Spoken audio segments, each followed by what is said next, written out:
this day, Wednesday, May 27th, 2020. Commissioners, we are still on item number 1. And just so we're on the record appropriately, I'm going to ask the parliamentarian to reread item number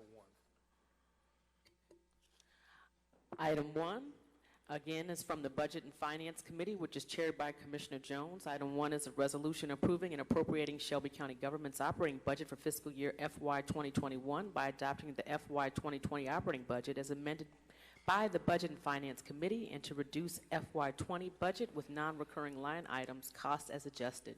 Sponsored by Commissioner Eddie S. Jones Jr. and Commissioner Edmund Ford Jr. As a reminder, this item was deferred in May 18th, 2020 Commission meeting. Very good. We've already had a proper motion and a proper second. When we ended with Commissioner Wright. So I'm going to go in this order. I'm going to go to Commissioner Wright, then Budget Chairman Jones, and then Budget Vice Chairman Ford.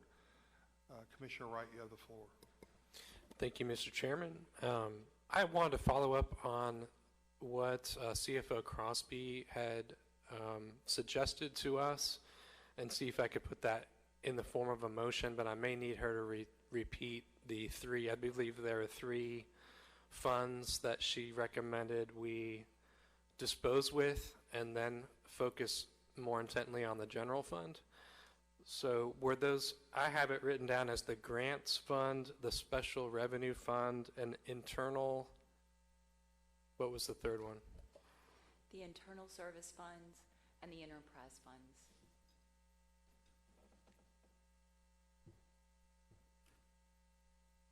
So, Mr. Chairman, I would put that in form of a motion. Could we adopt the proposed budget numbers for the grants fund, special revenue fund, internal services fund, and enterprise fund?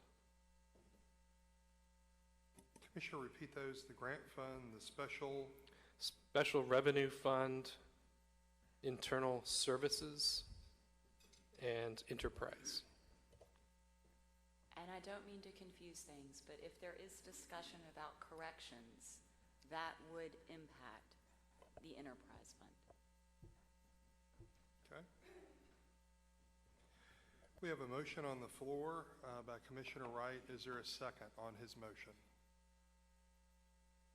Second. Seconded by Commissioner Brandon Morrison. Let's have some discussion on this. Commissioner Tammy Sawyer. Thank you. I would think we'd need to take enterprise off because I would like to discuss the Youth Justice Center, please. Doesn't that fall under corrections? No? That's CIP? Grant fund? General fund? Okay, never mind. Thank you. Did you want to do that or not do that? Okay, very good. Chairman. Yes, let me go to, are you done, Commissioner Wright? Say there's a motion and second on the floor. We're having discussion. Vice Chairman Eddie Jones. Right, because I was going to object to this motion. Okay. So is there an objection? Yes, there's an objection. Okay, very good. We have an objection on the floor. Do I need a second on the objection? Okay, we have an objection on the floor. On the objection, do you want to state anything else, Commissioner Jones? Well, here's why I'm objecting to it. It's putting the FY proposed budget back on the table. Okay. I've asked several times in this meeting today, give me the new revenue added to the FY 20. Why has there been such a reluctance to do that? Then we could see what deficits really look like and get off of this theoretical page of people being laid off without having the true numbers in front of us. So I'm going to object to that, and I'm going to ask again, give me the true revenue numbers to add to the FY 21. Thank you, Commissioner Jones. On the objection, are there any other commissioners that want to be heard before I go to the CFO? Okay, seeing Commissioner Brooks. Thank you, Chairman. I guess it goes to the administration. Can we get a response based on the request from Chairman Jones? Thank you, Commissioner Brooks. I'm going to go to the administration, Mr. Mayor or Ms. CFO or Mr. CAO. Mr. Mayor. I'll Okay. defer to the CFO. Ms. Crosby. Commissioner Jones, when we look at the grants fund, let's just take that one for instance. The grants fund has a number of new grants that we can receive in 2021. Those are in the proposed budget. Those are not revenue that can be used by the general fund for other purposes. They are that would be grant revenue for specific grant expenditures. It would not assist in solving the general fund shortfall. At the budget retreat on May 8th, we shared a number of approximately $17.3 million in revenue projections, a decrease in the revenue projection. Those revenue projection numbers impact the general fund, the education fund, and the debt service fund. We can get into the detailed revenue of all the other funds, but those revenues are not money that can solve the general fund shortfall. If we look at what is in the enterprise funds, of the reductions that were in the resolution that was adopted that goes from the 2020 budget, 2.6 million of that was going to be an expenditure reduction and a revenue reduction. If it's there, those are fire service fees. They can't go to the general fund. If you look at the special revenue funds, 3 million of that is for roads and bridges, but that's supported by the gas tax, and that cannot go to the general fund. The grants reductions, those were 17.4 million. 9 million of it we heard was Ryan White. Others of it was for community services. Cutting those expenditures would reduce those revenues, but there's no sense in reducing that revenue coming in by reducing the expenditures. So the proposal is where those funds do not impact or overlap with the general fund, where they have their own revenues and their own grant reimbursements, can we go with the proposed on that? And if we want to reopen any part of that, we do budget amendments at every single commission meeting during the year. If the commissioners really want us to dig in more on the grants fund and figure all that out, we can make that a specific project and look at that in more detail. But for the sake of now, when those do not impact the general fund, can we approve those and move on and discuss the revenues that impact what we're talking about in the general fund? And if you would like any more detail on the revenues, I mean, we have volumes of pages on revenues. CFO, thank you so much. Vice Chairman Jones. Thank you, Mr. Chairman. I get what you're saying. However, when we approve this, we're going to approve it with everything. And for us not to see everything all collected in one, I have a problem with that. There are particular grants that we receive that we're reimbursed for. Is that correct? That's the majority of the grants fund. We receive money for specific expenditures. Exactly. And so now we have to take that money out of our general fund until we reimburse. No, we do not. So we don't have any grants that we get that we're reimbursed for. You adopt a budget with revenues up front that allow you to then take on those expenditures and those programs. You are sometimes, in terms of the cash flow, reimbursed for expenditures. The payment comes after the expenditure is made, but with all the grants in there, the cash flow is such that you have some revenues coming in. It cash flows itself. The grants fund does. Mm-hmm. So we do not use general fund dollars for grants fund projects. Okay. And the second part of that, when you talk about special revenue funds. Now, in the book that y'all gave us. Y'all transfer monies out of there into the general fund. Now you want to eliminate it on this side. I want to see the whole thing all at once. I'm not interested in going back to the previous budget, add the revenue so that we can see it, see what it looks like. And I cannot understand, if this is what is being asked of you guys, why can't you simply do that? That's the only question I have. Don't tell me what you sent us in the past, please. We're trying to get past that point. I'm asking for the revenues, because we keep talking about the proposed budget. We are dealing with the FY20 budget. What are those revenue numbers that we need to see? Mr. Chairman, Thank you, Commissioner Jones. Mayor Harris. I think, I don't know, you want the estimated revenue associated with grant funds for FY21. So what's the estimated revenue associated with grant funds for FY21? All funds, For all funds, well, everything, all revenues. well, that's the whole budget. Is that just 1.4 billion? 1.4 That's billion. correct, and that's the Exhibit A, that a copy was being made of an Exhibit A, and if there's not one of the original Exhibit A, we have it of Commissioner. Commissioners, you should have Exhibit A before you. If you don't, would you please let staff know and we'll get you a copy? It says Shelby County Government Exhibit A, Proposed Operating Budget.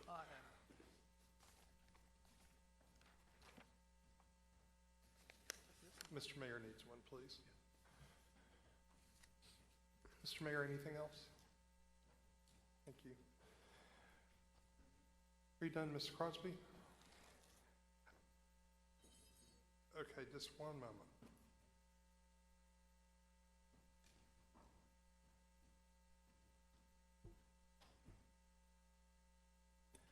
Commissioners, I'm just trying to be fair. Next in the queue is Commissioner Ford.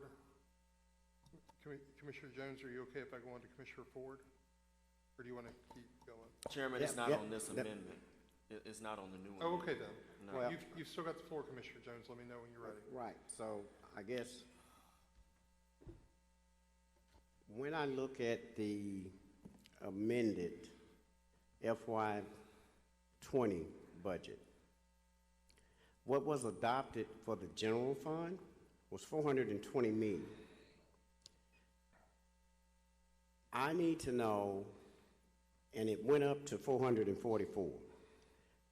I know we did not amend the FY20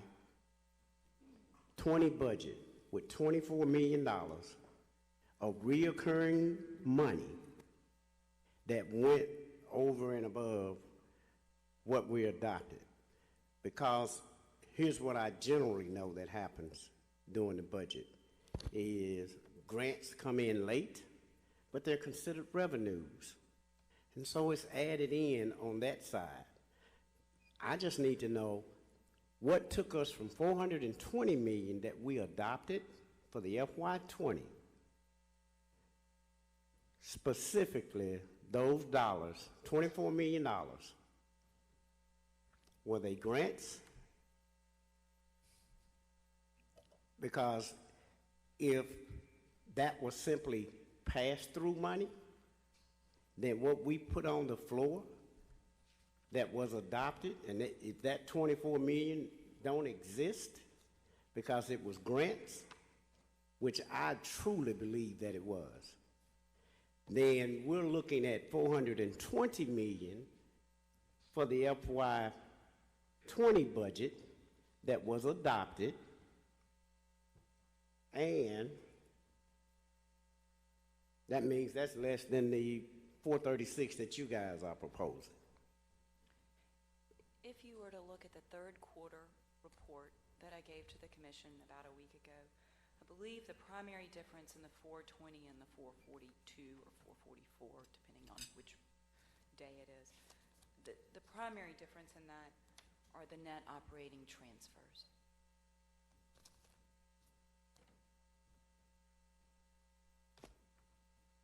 A good portion of that is corrections. Hmm. Another portion of that is the use of fund balance.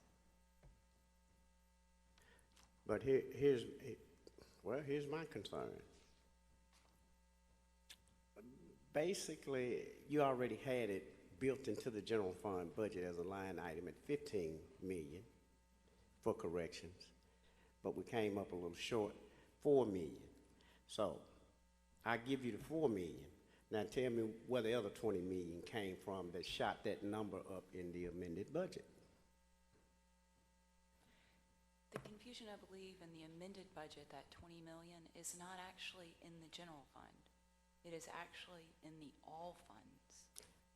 That's part of the confusion, and that's why my proposal was to separate out the non-general fund funds, where there are not general fund dollars, significant 1.6 for 180 million, but minimal general fund dollars. Can we separate out that portion and say, yes, those are grants? Those are specific revenues for specific expenses, or those are the gas tax that specifically goes to repaving. We can carve out that section of the all funds and set that aside and deal with the general fund. I get that. But in this book that you all gave us, all of what you want to eliminate was included as revenue sources. All of what you want to eliminate was included as revenue sources. Why can't we see those numbers on top of the FY20 budget, which is actually on the table? I keep asking the same question. I don't know why I can't get an answer to that. Why can't we see these numbers?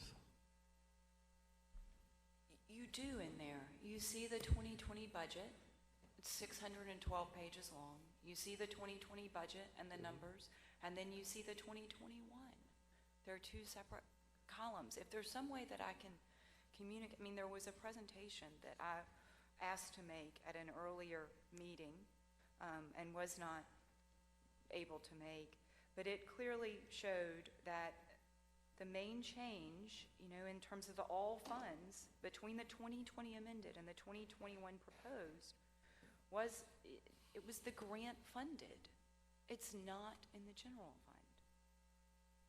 It was 20.7 million going to the grants fund. The change overall, the change in the general fund was a negative 7.2 million.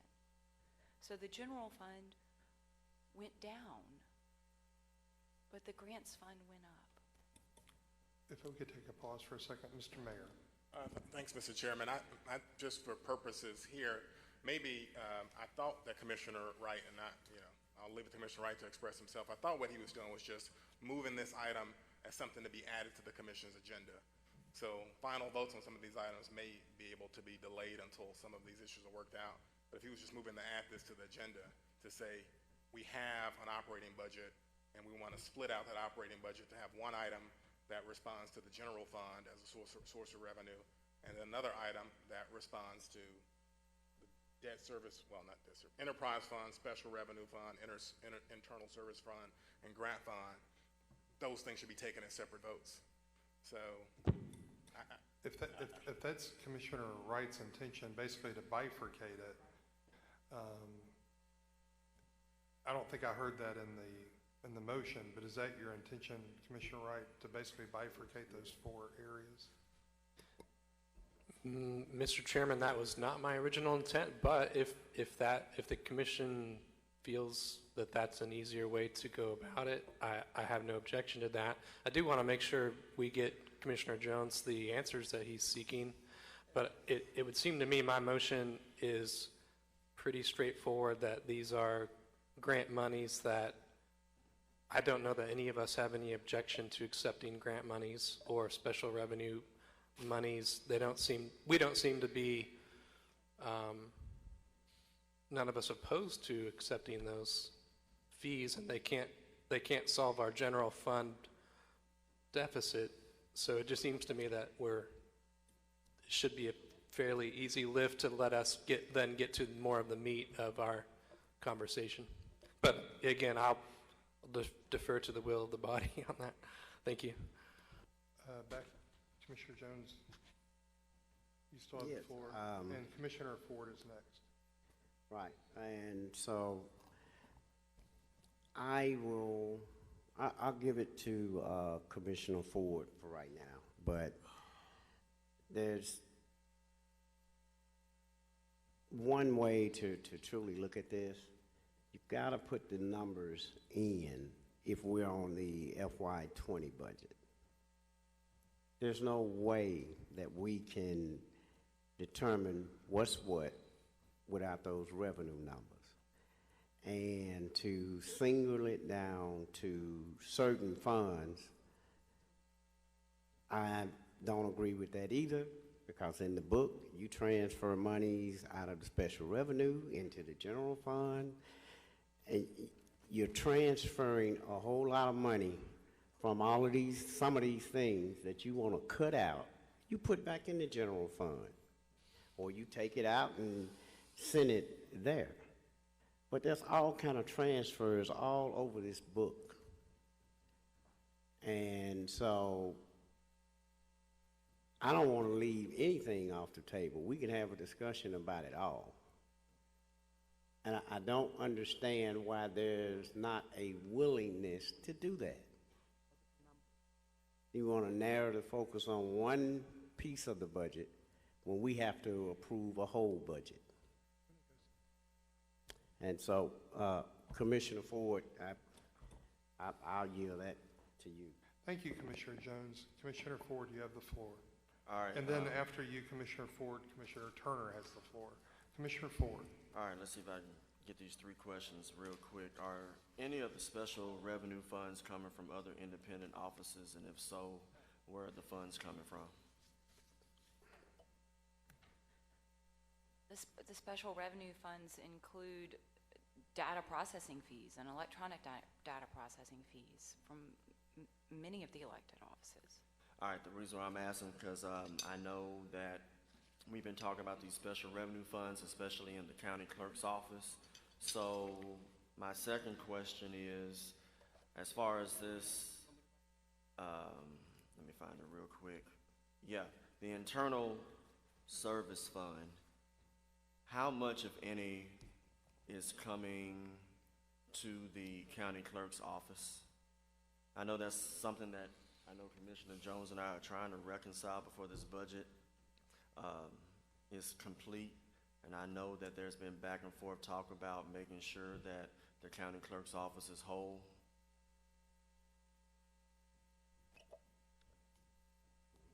Every department and office have internal service funds and fees. Those are agreements with IT and with fleet for their computers and their cars. All right. And you discussed the book when we were talking about the general fund. Do you have an electronic copy or a physical copy in front of you? I do. All right. Can you explain the transfers? I think this is where Commissioner Jones was going, and if I'm not going that way, Commissioner Jones, forgive me, but can you explain the transfers from those funds into the general fund? It's on page 4 of the general fund spreadsheet in 2021, and it's transfers from your special revenue, your CIP, and your county health. If I can flip to page 4 later, Please. I actually was going to a spreadsheet to look at exactly what the transfers are that are out of the general fund. Okay. And Chairman, the reason why I'm asking this is because, and I'm not going to speak for my colleague, but I think that when we are looking at this budget, whether it's by pieces or as a whole, I think the only question that my colleague is asking is the what, the how much, and the where. And I think when we entertain amendments after we leave this particular item, I think whether we have items get voted up or down, we just need to have a reconciliation of the numbers so that if there are adverse consequences that are being articulated or not, then we can take the time in order to make sure that these numbers can be reconciled as we go. So I'm asking that because looking at these numbers for the last couple of months, I think the major question is the what, the how much, and the where. So if Ms. Crosby wants to take the time in order to find that information, I'll yield to the next person. Just a couple of examples. The transfer to the grants fund from the general fund is 2.8. Part of that is the juvenile court clerk has 504,000. That's one example of that. And then there is planning and development that has 64,000.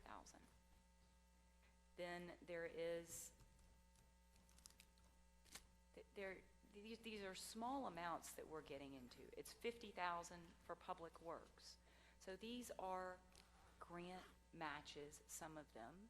Others, like the juvenile court, I believe that they get grant revenue in. So we're not talking a sizable amount of money here. I mean, for the grants that they are matching. And I provided, Lisa Wells, the budget manager, provided you and Commissioner Jones with about a 7-page, actually it's 10 pages, list of all the grants and the revenues that go toward those grants. Does any of that total up to the $24 million that Commissioner Jones was referencing to, or is it more than one fund? The majority of that is the corrections. So there's 19 million that goes to the corrections in the 21 proposed. In the 20, it was 15. So notwithstanding the division it went to, is the 24 million mostly coming from the aforementioned 3 funds that we're talking about right now? I'm saying that because I know that if, in lay terms, and this is my last question so we go to the next person, someone could easily state that those monies couldn't be used to balance the budget or go to the general fund, but I'm just trying to figure out where that $24 million could possibly go. And is this normal? I know this is your first year, but I know you probably had to look at previous years. Is this the normal thing that is done? And that's my last question for now. If you take out the corrections funding, they're not significant transfers. Define significant if you don't mind. I mean, so in this report, which you received, there is 179,680,886 of the grants budget that was proposed for 2021. That's 20 million greater than the 2020 proposed. I'm sorry, say that last part again. That's 20 million greater than the 20 adopted. Okay. And in that, there is 8.3 million of county match. The majority of that 8.3 million is roads and bridges, gas tax dollars. And you know, it's either 1.6 or 2.8 from the general fund. There's 1.2. I believe that 1.2 is actually the economic development fund transfer that was being used. There is 1.1 of these grants are funded out of the enterprise fund, and so there's an enterprise fund match of 1.1, and there is a special revenue fund match of 2.5.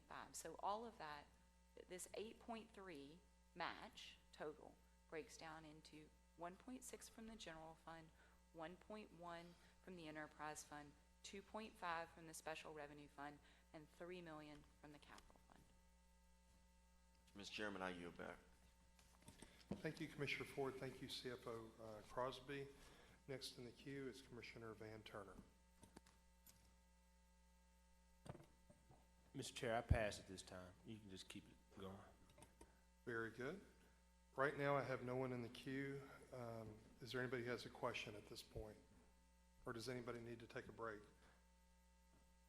Commissioner Wright. Thank you, Mr. Chairman. Our parliamentarian advised me to withdraw and revise my motion. I'm sorry? The parliamentarian has asked me to withdraw the original motion and to replace it with some language she has given me. You want to read that? Can I do that at this time? So I would first move to withdraw my original motion. If I could get a Can we do that without objection? All the commissioners say yes? They said yes. Okay. Thank you. And then, so then I would move to make a budget amendment to swap out, let's see. I think this is to swap out the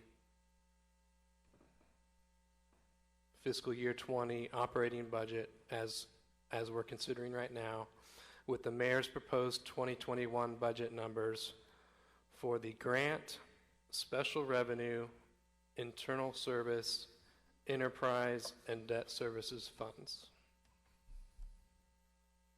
Okay, we have a motion on the floor from Commissioner Wright. Is there a second on the Wright motion? I'll second that. Seconded by Commissioner Brandon Morrison. We'll now have discussion.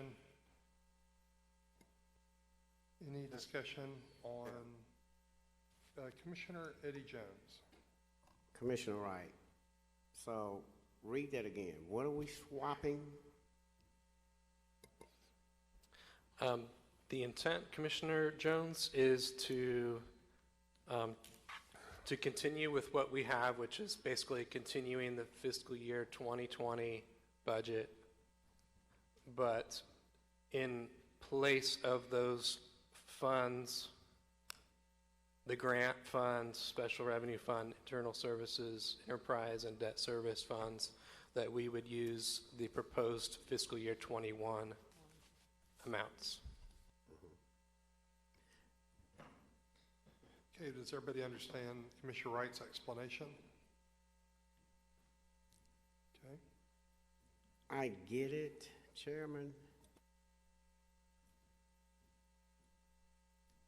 I simply still can't understand. All of these numbers have to match up throughout the book. There's a lot that you're doing in the general fund of transferring out of the general fund into these funds, and to exclude them as a part of the whole picture, I can't agree to that. If we get the revenues, you can see them, but I'm going to say this is my last time saying it today. I do not understand why we can't get what I simply asked for, so we can look at the overall numbers with the whole budget included. These are revenues that are coming in.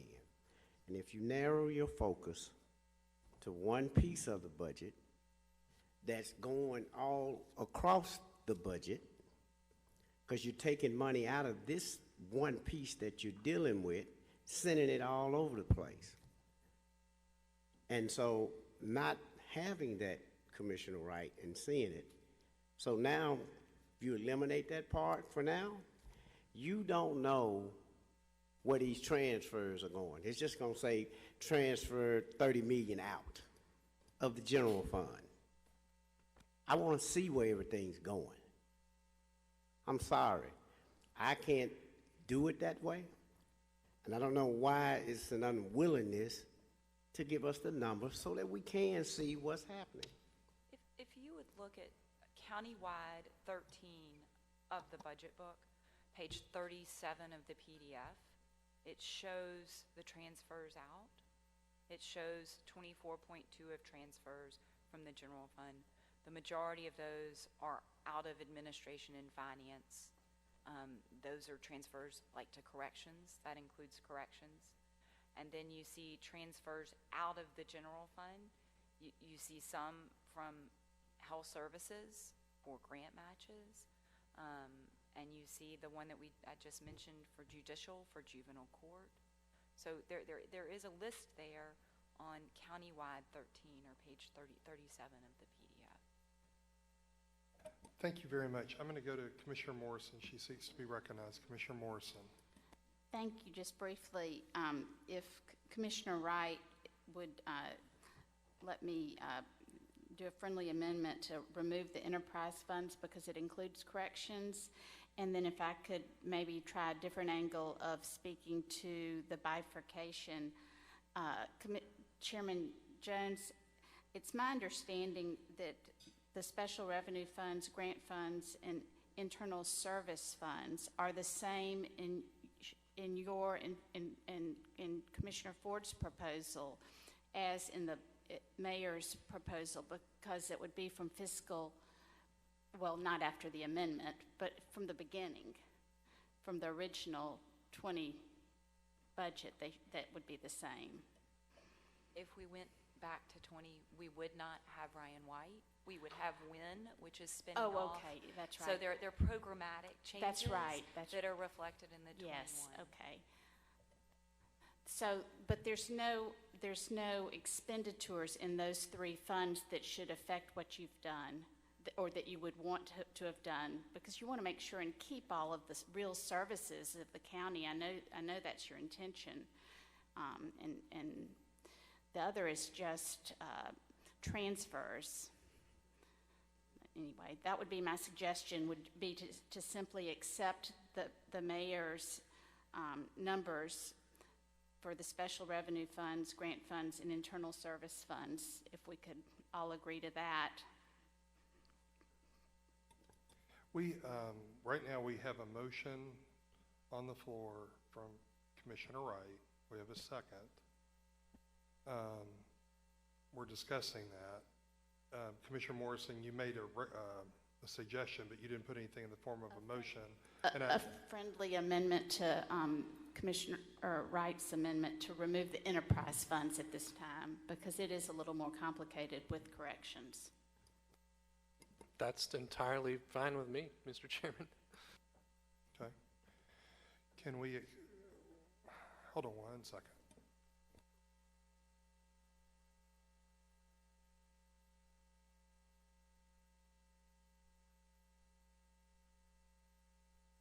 Let me, let's do this. We're sort of on a baseball field, and I got the bases loaded here. Let's let Ms. Rankin put us back into parliamentary procedure. My apologies. We never accepted without objection the first proposed amendment, which was the Ford-Morrison amendment for the $4.9 million in savings to go back to actual salaries and fringe. I want to have the chairman to accept that without objection on the record. I don't think that works because of the cross overlap was what we learned. Wait, Commissioner Ford. can we do this so that we can be in order? Would it be appropriate to come back to the 4-9? Can we suspend the rules or something like that for the purposes of disposing this item that we've already discussed, and then come back to the 4-9 and finish the conversation on that? Because I know what Commissioner Morrison is saying, but I got some comments on that, and maybe we'll be able to start looking at getting these other ones out. So I move to suspend the rules for the purposes of disposing the Commissioner Wright amendment that's on the floor in order to go back to the 4.9. Is that appropriate, or did I mess it up? I thought you were going to make a motion to suspend the rules so we could entertain, have both those motions open. But you want to make a motion to suspend the rules to... Since it looks like we're about to vote on the item which was out of order, what would be appropriate to go ahead and dispose of the Wright amendment, which will have us go back to the 4.9? So it's not proper to, we would be suspending the rules on entertaining, not disposing of one motion before entertaining another. So that's what we would be suspending the rules on. So I should say suspend the rules for the purposes of entertaining the... Correct. All right. I move to suspend the rules for the purposes of entertaining the Wright amendment. Do we have a second? Seconded by Commissioner Bradford. Thank you, Commissioner Aye. Bradford. Is everybody in favor? that objection, would you do that? You have a question, Commissioner Whaley. Yeah, thank you, Chairman. I just had a clarifying question on the amendment. Just to be 100% clear, none of the amendments that we've considered in the past are impacted by these other funds. That's a very good question. I think just one comes to mind because I'm thinking about the affiliated organizations. And I know we've made an amendment to Shelby Farms, and so I'm just clarifying that that's in the general fund and that is reflected, because our amendment wouldn't be reflected in the general fund, but is it, I guess my question is it coming out of the general fund? Shelby Farms is funded out of the general fund. Okay. The only amendments that were made that are impacted are the proposed and adopted reductions that quoted 23 million, but was actually 33 million in expenditure reductions. A good portion of those reductions were to the grants fund. So that amendment would be affected by this. Okay, so then But- there but would be some. Part of the conversation has been that 23 million reduction really does not solve our general fund shortfall, and it cuts services that are grant funded. Yeah. So I guess the spirit of my question is then there are still some things that probably need to be worked out on some of these funds. And if I understand Commissioner Wright correctly, I think what he was trying to do was, if there are areas where there is no, we're in alignment, essentially there's no change between what is in this budget here that was proposed and what amendments we have made to the funds that are not impacted, go ahead and approve those, if I understand correctly. But what I'm hearing you say is that the grant fund now is one that we have made amendments to, and that if we were to approve this, it would supersede whatever amendments we made. So the amendment that was made cited a general fund reduction of 23 million, but that was not actually a general fund reduction of 23 million. 17 million of that was actually grant fund money. There was a spreadsheet behind the scenes that did not come up on Monday, but of that 23 million general fund reduction, it had a reduction of 33 million in expenditures. Those reductions impacted the grants fund, the internal service funds, the special revenue funds, and the enterprise funds, even though they said general fund. So if we could pull those off and carve those out and adopt the proposed, we will look at this in more detail in whatever way the commission would like in the coming year. But the intent of that amendment that was adopted did cut 96% of the funding for the Ryan White program, just for instance. Okay. I think I understand it. Thank you. Thank you, Chairman. Commissioner Morrison, are you seeking to be recognized? And then I'm going to go to Commissioner Ford. I was just making sure that Commissioner Whaley, that's why I commented earlier about that perhaps someone on the prevailing side of that amendment would want to reconsider it because of the impact on grants and Ryan White.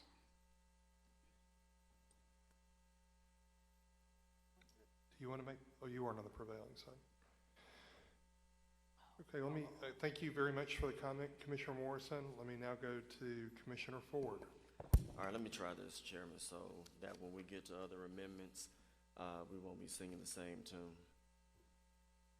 If we had a reconciliation of the numbers, and I appreciate everything that everybody has said verbally, but in order for me to see the change and the impact, whatnot, I have to see, and I'm using this as an example, but this is not what I want to see.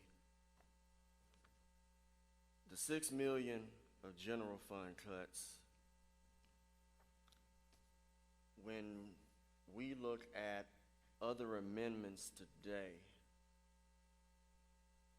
when we leave here today, we will need a reconciliation of the numbers. I think that if we had that before we came in, we would be able to say, okay, if there was a double dip here, how do we reconcile this? if this affects this item, then we can, I mean, we've talked about it, but I have to actually see the numbers. I think Commissioner Jones's concern was getting those numbers so that we can do what we need to do accordingly. I think if any commissioner has amendments, whether it's increasing or decreasing the budget, we should have a spreadsheet or something like that showing where we're at. And I think that's where Commissioner Morrison talked about that about a week or two ago, where we're at, because we did do some cuts, but we did a lot of amendments adding to the budget as well. And I want to remind my colleagues that there is an amendment, well, a resolution that Commissioner Mills put on stating some stipulations as well. So in order for us to continue, Chairman, just to help, I know at least this commissioner out, I think whatever we pass, up or down, before we leave here, we need to have a reconciled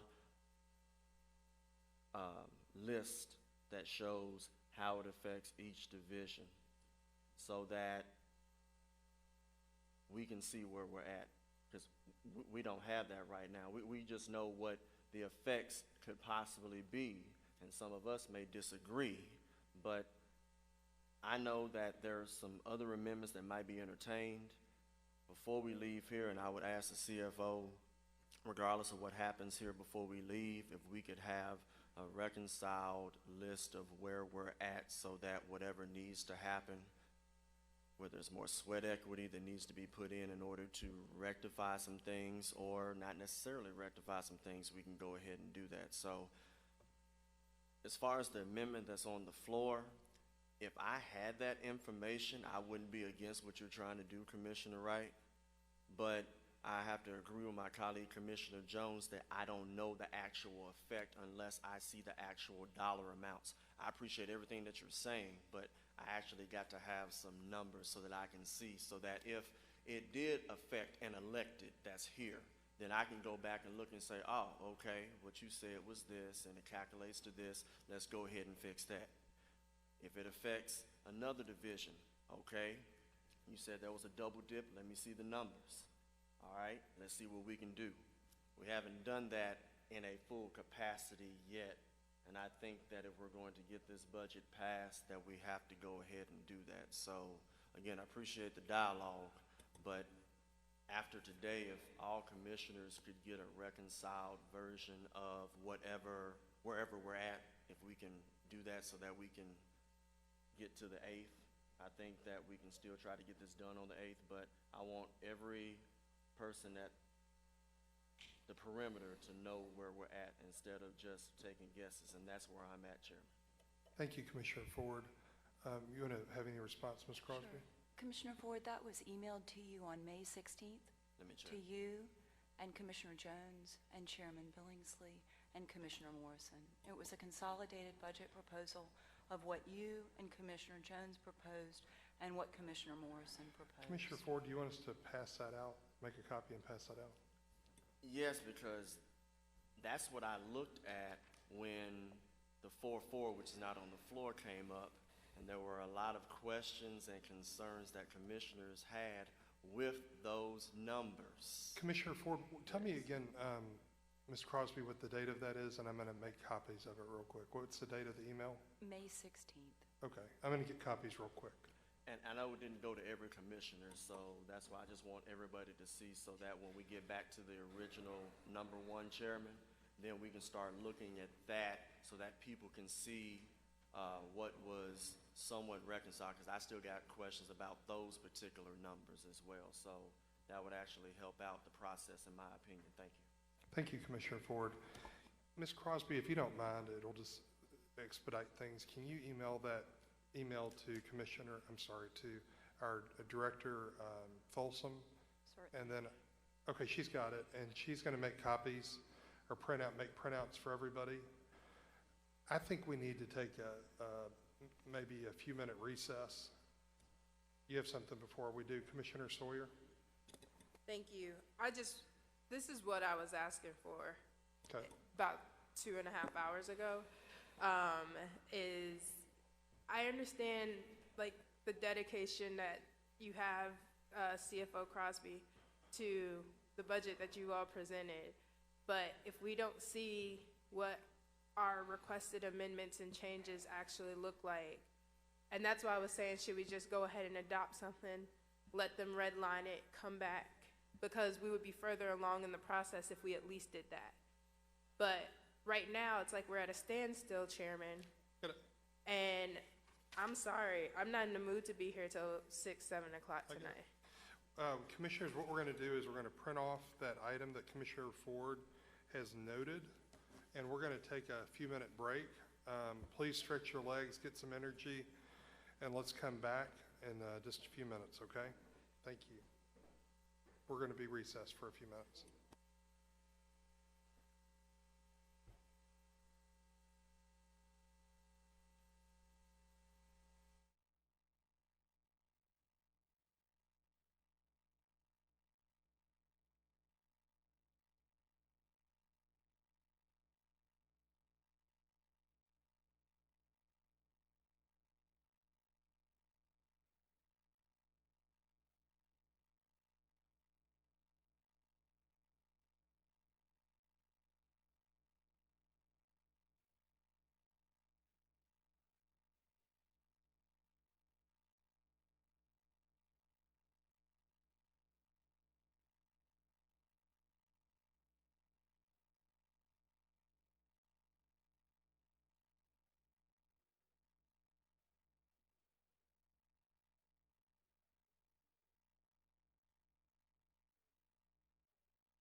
All right, commissioners and to elected officials and staff, we're going to reconvene.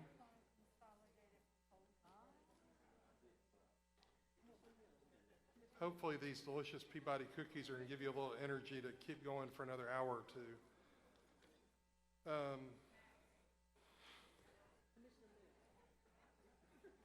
Hey, you got all the votes. I'm in the minority. Yeah. Okay, commissioners, again, I want to thank y'all. Everybody's put a lot of hard work in today. We'll try to re-energize for the next hour. We're still on item 1. Commissioners, we have 2 items left today. It's item 1 and it's item 2.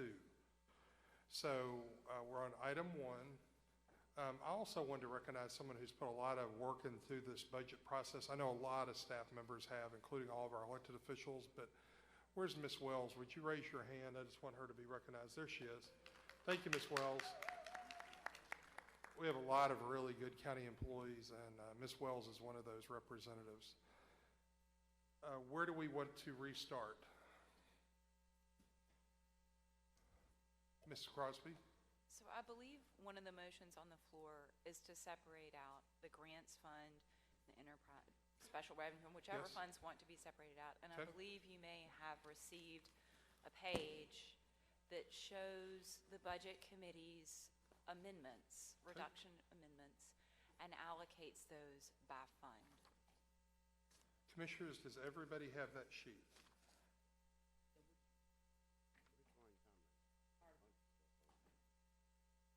It is, it's a horizontal page. I Okay. don't know if y'all's is in color or not. It says General Fund Consolidated Proposal. Proposed cuts to the Shelby County government, I believe, at the top. It's the same line items Yeah, that's it. as in the budget. Yep. Do you want to These explain? Go ahead, proposals. Ms. Crosby, you've got the floor. Okay, thank you. So these are, this page was passed out earlier. It was two-sided. It took, the first part were proposed reductions from the I didn't mayor's see that one. budget. Thank you. The second part were proposed reductions by the budget committee. And what this sheet does, yes, it is extremely small, but the goal was to get it so you could see it on one page. These are those same reductions, that amendment, and over to the right, they are split out so that you can see general fund, enterprise fund, special revenue fund, internal service fund, and grant fund. And there is a total down at the bottom. You can see that the total general fund reduction was $8 million. $2 million of that was already counted in the calculation of the base budget. We can decide however we want to show that going forward. Okay. It shows that $3.9 million was from the enterprise funds, $3.6 million was from special revenue funds, $628,000 was from internal service funds, and $17.4 million was from grant funds.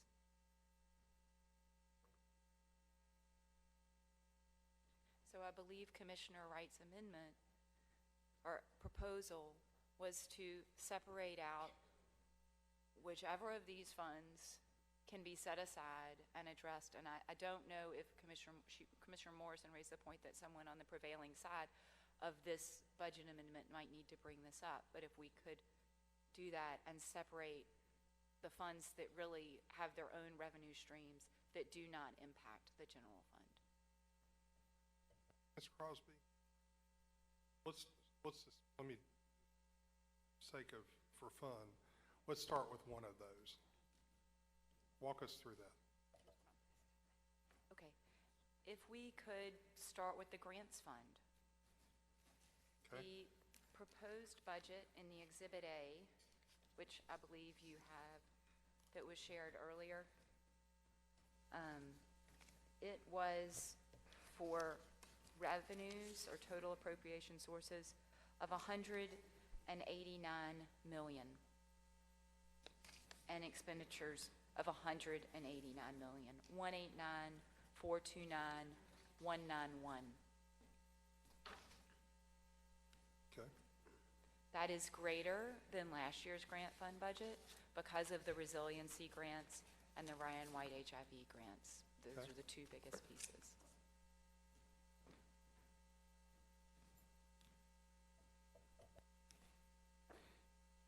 Commissioners, in an effort to make some progress, we've got Exhibit A before us. Does anybody have any questions for the CFO regarding Exhibit A? No, ma'am, it's this one.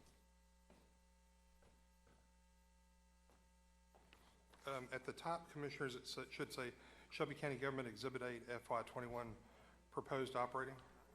No, that's not it.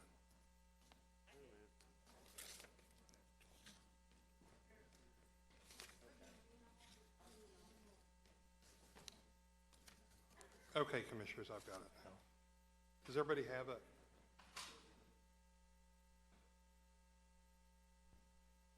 You want to state anything else, Ms. Crosby? Happy to answer any questions. Okay. Does anybody have any questions regarding the grants fund? Budget Chair Jones, do you have any questions on this item? No, Chairman. Madam CFO, remind the chair where we are on, in terms of the grant funds, where we presently are in terms of the commissioners and what we've done on the grant funds. So on the grant funds, there was a budget amendment that stated it was specifically for the general fund, but the reductions that it included were actually reductions to other funds as well. And that is the spreadsheet that outlines what funds those reductions applied to. So there was a general fund budget amendment that impacted grant fund pages from the budget book and line item cuts from all funds that impacted the grant funds.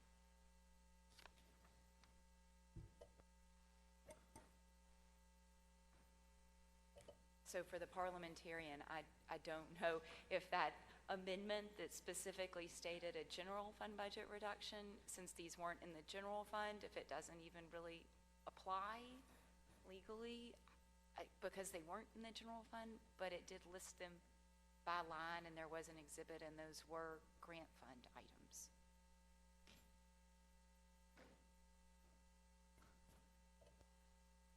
The cookie didn't help, did it? I'll try anything. You want me, she's referring to the one that was done at the commission meeting, the $23 million amendment.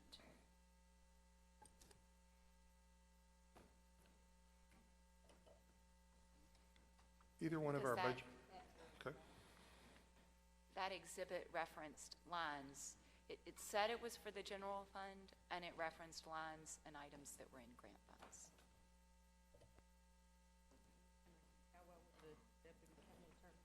Yeah, go right ahead. So, Ms. Crosby, remind us again where we are on this one item, on this exhibit.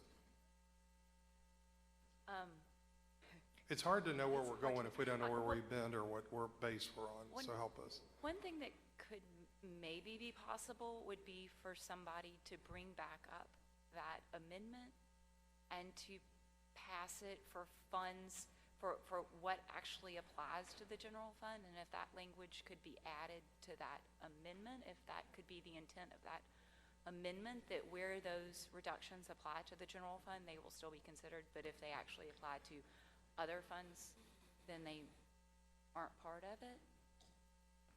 Okay. Mr. Mayor. Thank you, Mr. Chairman. I think you guys already have an amendment on the table, which is Commissioner Wright's Mr. Mayor, thank you so much. Yeah. Thank you. So, We do have a motion on the floor. It was properly seconded. It's the right amendment. Is there any more discussion on the right amendment? It's right to go with the right amendment, or any amendment at this point. So, Chairman, Yes, Commissioner Jones. I have a question. So the motion on the floor It's the right amendment. is to remove the grants and all of that from the proposed budget. Is that what's on the floor? I need our parliamentarian or someone to help me.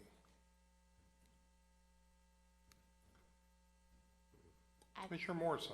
I think what's on the floor is to remove the special revenue funds, grant funds, and internal service funds from what was passed previously, so that services aren't affected, or grants, like the Ryan White.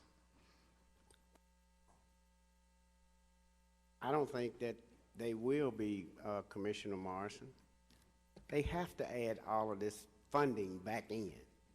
So I just need to lose this conversation that we got grant money out there that now we won't have unless we go back to this budget, which is not true. They have to add it to the current budget because it's sitting there. That's all I've been trying to do all day. But I keep getting all these different resolutions not to do that, which is crazy. You're going to add it back in anyway. And this narrative that we keep selling or pushing out there is not correct. It's not. I'm just saying, put everything on the floor so we can see what we need to see. Thank you, Chair. Mr. Mayor. I defer to Chairman Emeritus. Thank you. Commissioner Turner. So I think at least some of my hesitation, Mr. Chair, is when I think I start understanding things, I realize when the next person talks, I'm kind of still running around the track looking for the finish line. And so I guess what would be the roadmap, and I pose this to the budget, to the chair, the budget chair, and the budget vice chair. What's our roadmap to cross the finish line today, Mr. Budget Chair? I mean, so you're saying that the current budget, the resolution on the floor, you say is unnecessary because the grant funding is not going away. We're big proponents of AIDS prevention and HIV awareness, and we don't certainly want to take those funds away. It ill affects our communities. So you're saying the current budget proposal is not needed because that money to the Ryan White Fund, for instance, won't be affected. All right, so I'm hearing you out on that. So what's the roadmap? Say this item is held up or we don't vote on it. What's the next step do y'all think we need to do to try to cross the finish line today? Make the adjustments on the revenues. Then let's look at our expenditures. Then you will have a true picture of deficits, if they exist. But you can't do that prior to that. Your revenues have to be right, which, if my revenues are right, all the stuff that they're saying we kicking out, you would have put it in. Put it in. That's all I'm saying. So I guess in simplistic terms, if this motion fails, what's the next motion that we have to do? What's the next step? To make the readjustments on the revenue. Then let's look at the expenditures. Now we know what the true numbers are. When I go through the book and I look at this, I could easily say that our expenditures are way above when I look at the FY20 amended budget. And for these transfer outs that's coming out of the general fund, but it's going into these other funds you want to wash out, but I want to be able to see that. That's $24 million.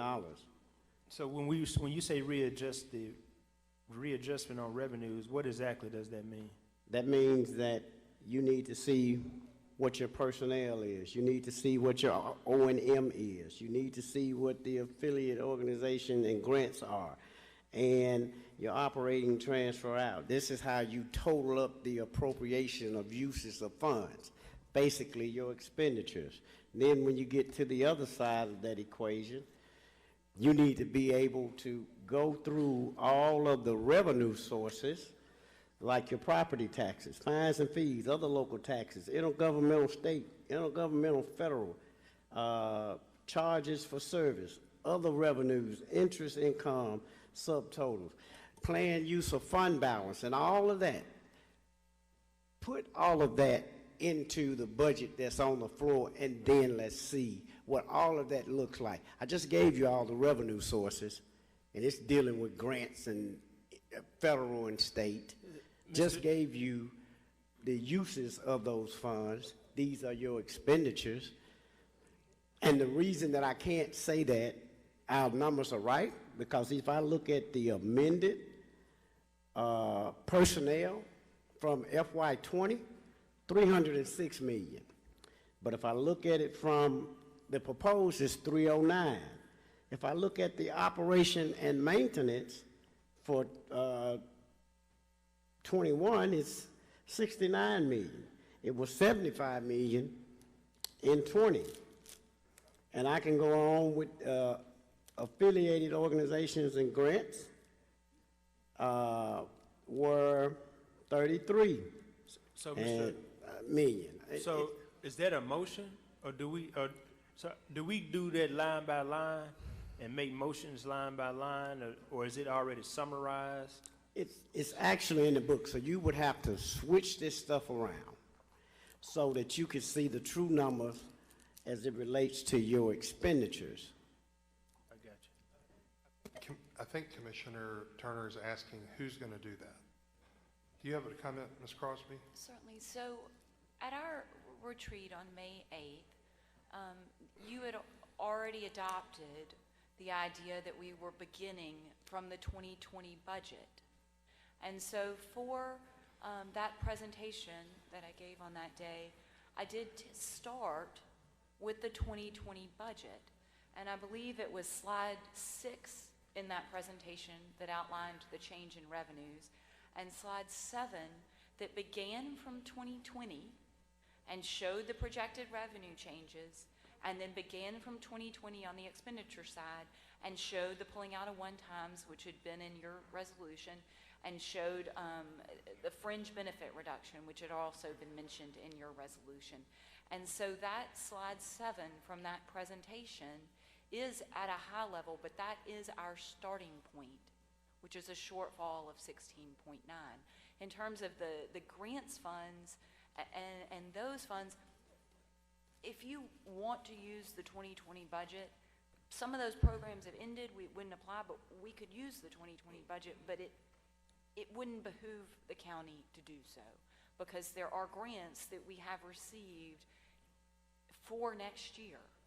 And so the recommendation is to proceed with those grants that have been granted to us for next year. And I get that. So we're not trying to take the grants away that won't start until next year. We're not trying to do that. So let's be clear on that. And we would have to add it into whichever one of these budgets we go with. But you said it was already added into the mayor's budget. We're not on that budget. So the next question becomes, how do we infuse that information into the FY20 budget? Because it didn't exist before, but it must exist moving forward. That's the question. To adopt all of those grants for next year in this year's 20 budget wouldn't really be possible. And to go, you know, if you look at those, if you want to look at what each department that has grant funds is done. If you looked at it as the 20 to the 21, that's shown there on those grant fund pages. I just am at a bit of a loss as to why what's in the proposed, if we're willing to go with the mayor's proposed budget for the grant funds and the enterprise funds, why the comparison that's already there is not sufficient.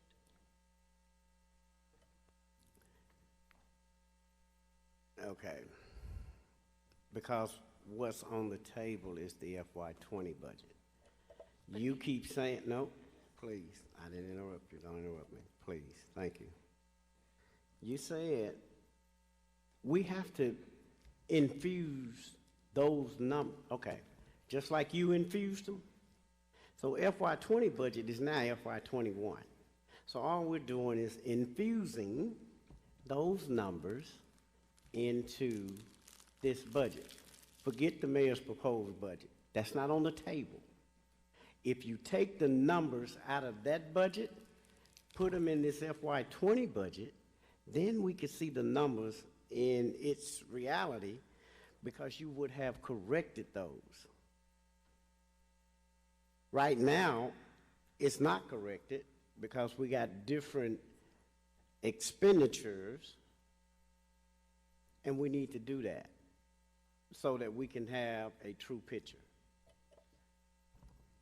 I apologize, but I don't know how to do that in any way other than what's been done if we want to go with the grants that we can get in 21. If you want to look at a specific page of the budget book, we can do that, and you can see 20 and 21. Let me do this. Let me go to the mayor and then to Commissioner Sawyer. Mr. Mayor and then Commissioner Sawyer. Thank you, Mr. Chairman. I was just, if Commissioner Jones, if the motion is to change the numbers in FY20 to be in accord with the anticipated grants in FY21, does that get us in a position to vote on the grant piece of this puzzle? But Mayor, one of the hard things that comes into play there is that WIN is currently in the 2020 budget. WIN is spinning off to be a nonprofit.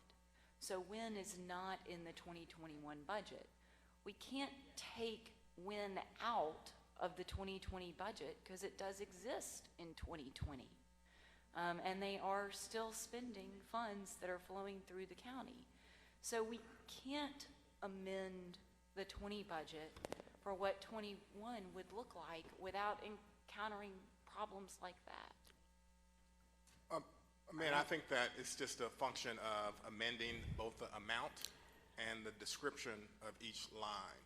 So if there is a general motion by Commissioner Wright to amend the amount and the narrative description of each line with respect to grants, I think that the attorneys might be will let us do that, probably.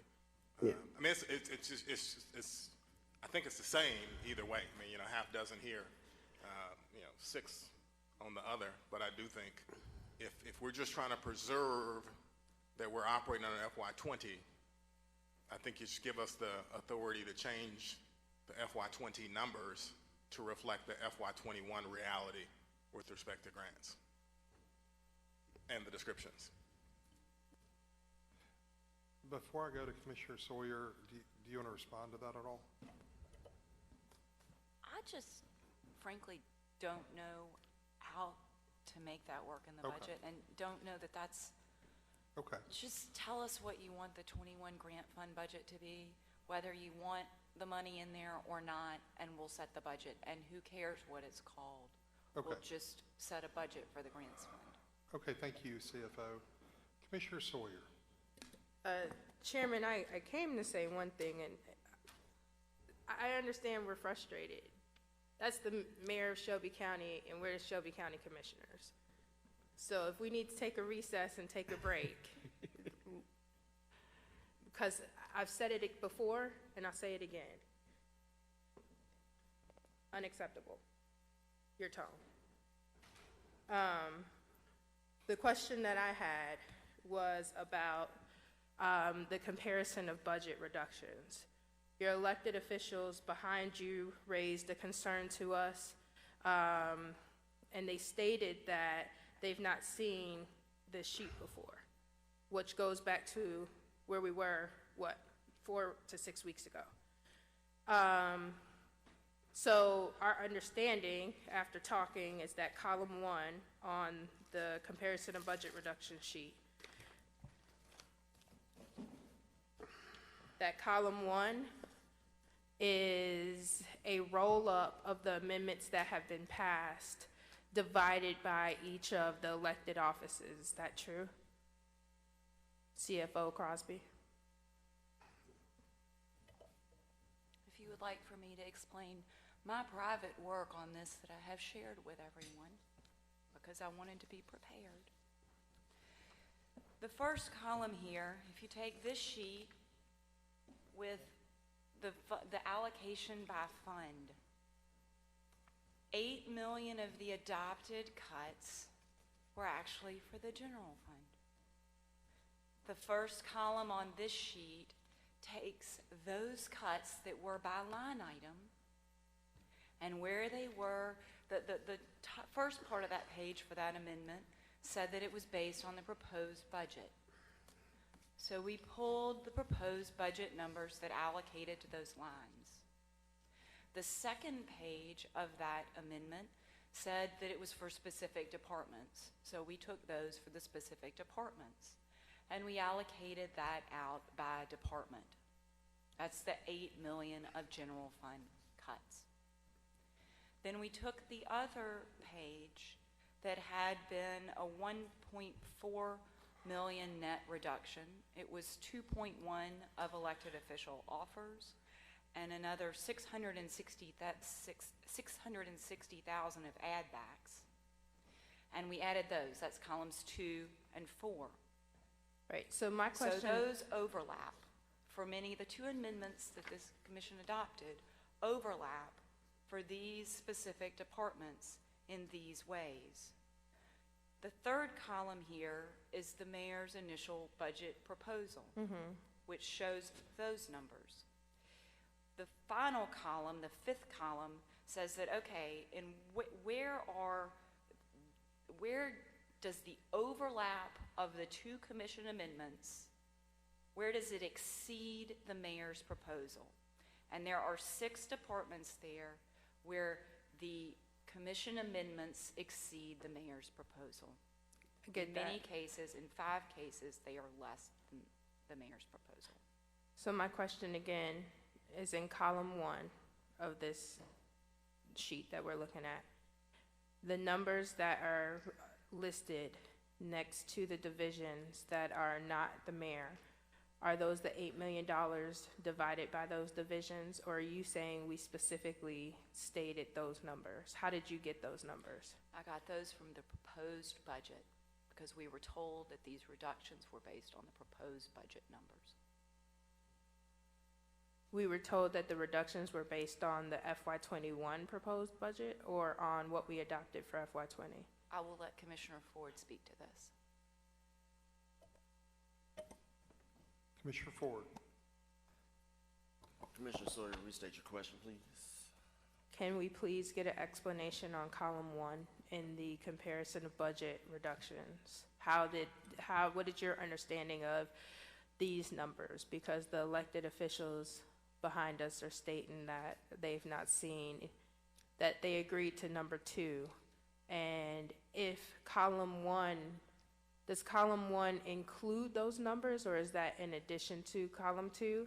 And if it's in addition to, for some of these folks, it doubles what they offered up and is higher than they're saying that they can do. So I'm just trying to get to a place of understanding. This is where, last time I spoke, this is where I'm trying to get to. So the 8 million, I know when Commissioner Jones and I brought this to the table, the sheet that many of you saw where the top was across the board and the bottom was particular line items, and we made sure that those line items did not overlap. The only thing that we would have seen as a difference would, let's say for example, let's say that, for example, the trustee, for example, let's say that we had the trustee that stated that they could do $331,659, all right? And that was the initial amendment that came up. We don't know specifically. I'm going to ask that you take a, how are we doing this without the administration and the CFO? Well, I can still Okay. because this was going to be my next question. You just happened to beat me to it. What I wanted to see was if I'll just use trustee as an example. If the trustee had a particular cut that got passed and one of these actually affected the trustee as well, I wanted the specific dollar amount that would have added up to the $175,523, because when I got the initial email that everybody else didn't get that was passed out that reconciles both budgets, one thing that I noticed was many of the numbers that were on this sheet did not match the sheet that just got passed out to you. So that was going to be my initial questions to where did the $175,523 come from specifically off of here?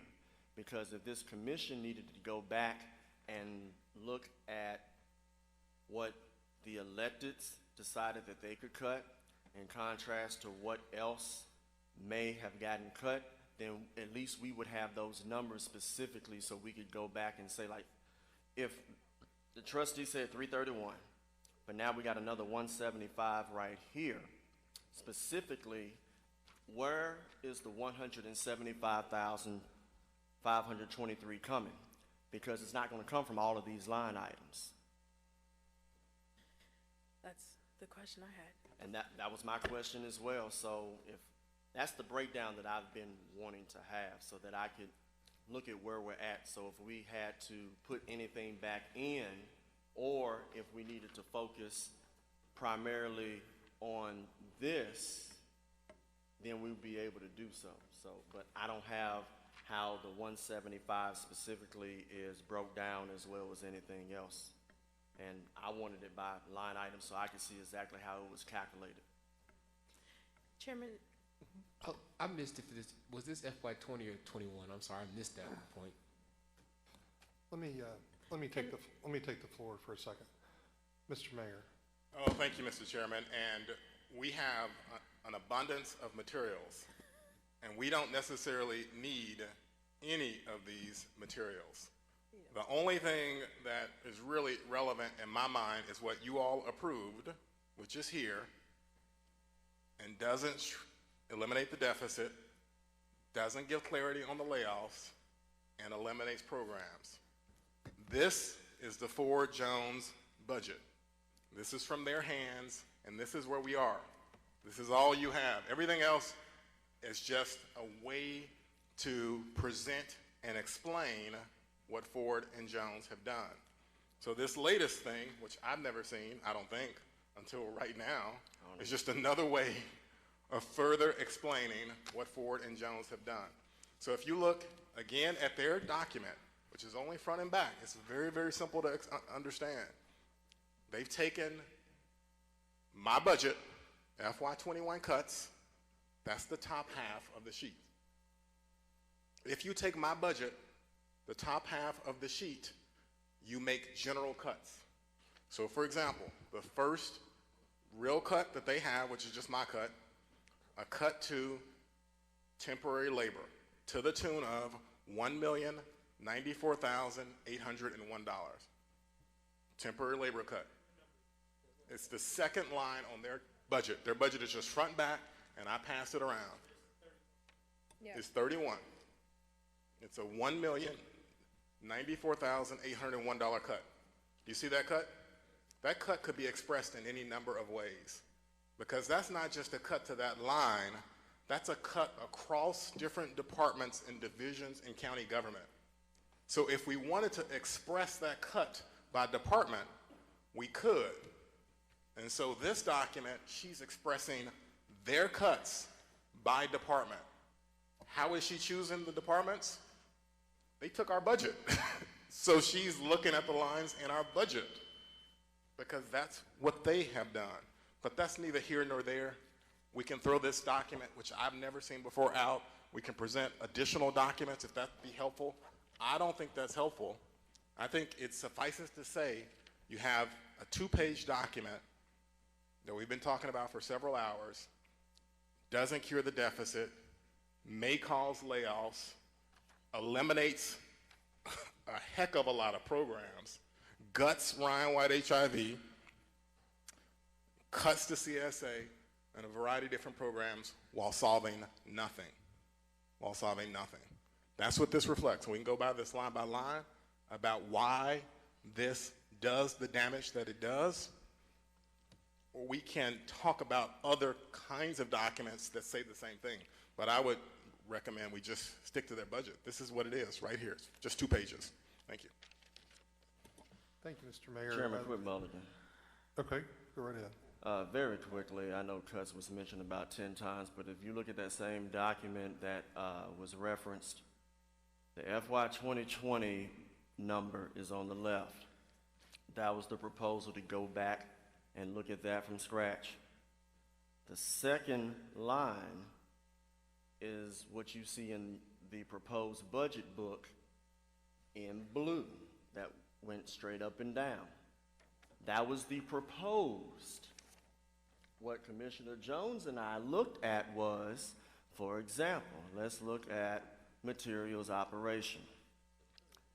On page 30, okay, on this.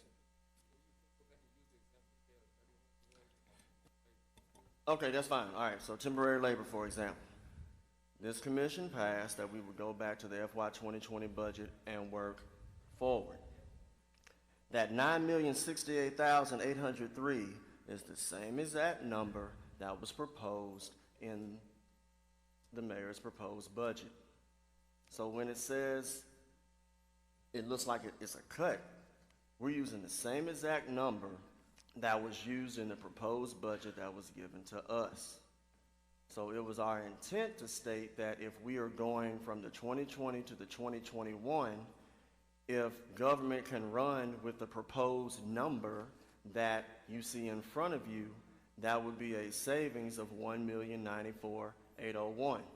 If you look at the top, with the exception of a few items, most of the values that were in the initial budget that was given to us are the same exact numbers that you see right here. So it's not like we use some algorithm to find particular savings. We use the same exact numbers that were in the FY21 proposed budget to come up with these particular numbers. And we looked at pages 28 through 34 in order to do that. The only exceptions were the motor vehicle registration, where we went back to the FY20 number because it failed, which gave you a 10.5 shortfall. The only other addition was the insurance to make sure that our employees and whatnot don't have a deficit in there. But every other item except safety supplies, which I thought might have been a COVID expense, those same numbers came from the FY21 proposed budget. So unless there's some other cuts that we don't know about, we're using the same numbers from the budget book that was given to most of us. I want that to be clarity because I heard cuts about 10, 15 times, but I want this entire body to know where exactly those dollars went. Now, I will say this. If we need to reconcile some of these at the top because they affect the electeds, and this goes to Commissioner Sawyer's question, then I would like to see the breakdown on how much was taken out of all of the electeds in addition to the initial amendment that was passed. And if it's a larger amount, then let's see the breakdown so that we can fix it accordingly. But as far as using the word cut, again, and Commissioner Jones, we use the same numbers that were in the book in order to come up with our logic. And that's all I have. Thank you, Commissioner Ford. Mr. Mayor? I agree with all that. He just used our budget at the top. And in addition to that, he made $20 million in cuts to the administration. So our budget is at the top, so you are operating under the FY21, which is our budget. And in addition, you have cuts to the administration at the bottom. None of it works. None of it solves the deficit. Some of it may cause layoffs and cuts to programs. But there's no doubt about it that that's exactly what happened. My budget proposed $13.5 million in cuts. Of those 13.5, he's adopted about 6 of the 13.5, about 6 of the 13.5. Thank you, Mr. Mayor. Are there any commissioners seeking to be recognized? Commissioner Van Turner. Thank you. So, I guess I'm still wondering where do we go from here? I understand, so in total, we made $23 million in cuts. Mr. Vice Chair, budget. General fund, it was 8, and then the others can't be used in general fund because we were informed that some of these come from other sources, and that's where Commissioner Jones is having his concern because of the amendment that's on the table right now. Right. Those 3 funds to where some of the money can go to the general fund, et cetera, et cetera. So I got you. I answered your question, so. Okay, so I think at one point, Mr. Budget Chair, you talked about a readjustment of revenues, and then you said we got to do something that was item 2, then we got to do something that's item 3. So if that's a roadmap, I'm ready to pursue the roadmap so we can cross the finish line before 3 o'clock.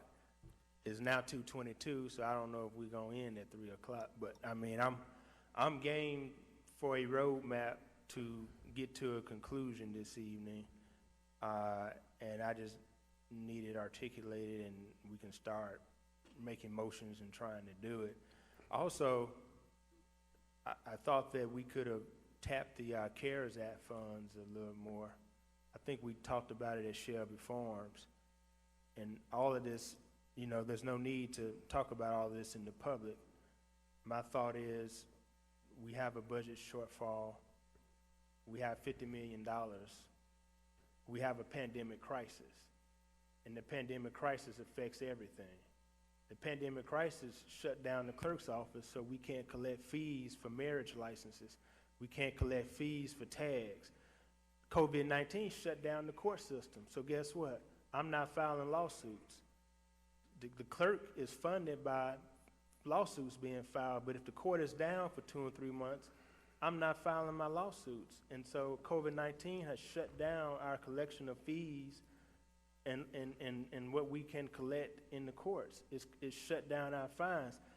My argument is COVID-19 has shut down everything as far as fines, fees, collections, and how we generate revenue. Therefore, that $50 million in my mind could have been tapped to supplement and help us out with some good legal arguments, and it would not have caused the federal government to come in and take the money back. So it's like you got a pot of money over here, $50 million. You got this crisis that's overarching that's really shut us down. Everything can be related to COVID-19. You tell me what has happened, I'm going to relate it to COVID-19. Everything can be related to COVID-19. We sitting up here in the Peabody because of COVID-19. I mean, it's affected everything. So I was thinking the $50 million could cleverly be used to help us out a little more on the budget shortfalls and the budget issues. But I guess apparently it's not, because we're still arguing over cuts. But I think we can relate everything to COVID-19 and tap the $50 million to assist in some way. That was just what I thought. And I know it was one time, but I mean, COVID-19 is one time. I mean, we won't be dealing with some of these issues next year, but we're dealing with them now. So I thought we could tap the $50 million a little more to help us out. But I get back to my point. I'm looking to you, Mr. Chair, you, Mr. Budget Chair, you, Mr. Budget Vice Chair, for a roadmap. We were supposed to be through at 3 o'clock today. That's not happening, but if y'all could articulate a roadmap, I'm ready to pursue it. And again, I think Chairman. COVID-19 has affected everything, so I thought we could utilize the $50 million a little more, but that's neither here nor there now. It's all up to you, Mr. Mayor, which I just found out today. You're the one that controls the $50 million, and we only can recommend to you, apparently is what I'm told today. So there we are. That's all I had to say. But if someone could get us a roadmap to where we can get home before midnight today, I would be happy to pursue that path. Thank you. Mr. Budget Chair, are you asking for a 5-minute adjournment? Yes. Recess? So, to Commissioner Turner's point, so that we can try and get there to it, I just need to have a conversation with Commissioner Ford and to see how do we develop this roadmap moving forward with some substance to what we're trying to accomplish. I don't want to have any more discussions about can't do this, this doesn't work. I think what we need to do is come up with a roadmap, put it out there on the table, and make that happen, and do it in that manner. Well, don't throw stones at your friend and messenger, but that would actually be a violation of sunshine law. What? That we in here talking? No. I'm just saying, correct me if I'm wrong, Megan, we can't adjourn because the way you stated it. Megan, help me. Again, I'm just trying to keep us, there's no bad intent from Commissioner Jones. He's just trying to facilitate this. Megan, help me for a second. And if I'm wrong, please overrule me. Megan Smith, County Attorney's Office, that would constitute deliberations outside of the sunshine and would not be advisable. Okay. So if you want to if we want to take a 5-minute recess and then you come back and present maybe a pathway, I'm happy to do that, but we can't deliberate during the break like that. Gotcha. Do y'all want to take a 5-minute break and sort of put your heads back together? It's 2:27. I don't know that any of us anticipated being done by 3. I was hopeful we'd be done by 3. But do y'all want to take a 5-minute recess or do you want to continue? Sir? Let's do a hard 5-minute recess. Really quickly. Commissioner Sawyer, please recognize Commissioner Sawyer. This is a moment of personal privilege, and thank you. I have repeatedly stated over the last few weeks something about respect, and I just want to say that I'm not trying to pile on, and I'm not trying anyone who's taken anything that I've said in administration personally, but we work just as hard as y'all do. And when people come to the dais or the microphone and are upset with us and talk to us in ways that don't show any type of respect for the work and the time that we spend as well, like, it bothers me. And that's why I've said this for the last 6 weeks. I've had to say something on the microphone, and I'm probably gonna be the one to say it. And I'm not just talking to one person. I just needed to clear the air because I'm tired of feeling like the person who always says something, but I meant what I said. And I've had private situations and public situations where I do not feel that the respect that is due to us as sitting commissioners is given in the way people communicate with us when they come before us. And so I'm sorry if people's feelings are hurt or they take it personally, but I just needed to clear the air because I don't want to be the bad guy, but it's not right. Let's do this. I'd like to say one comment to that, though. Just the chairman, that it's very important that we, whoever we are, also show equal respect. Okay, very good. Let's do this to everybody in the room, a hard 5-minute break. Let's all take a breath. The budget is never easy. Take a 5-minute break. We're going to come right back and make some progress.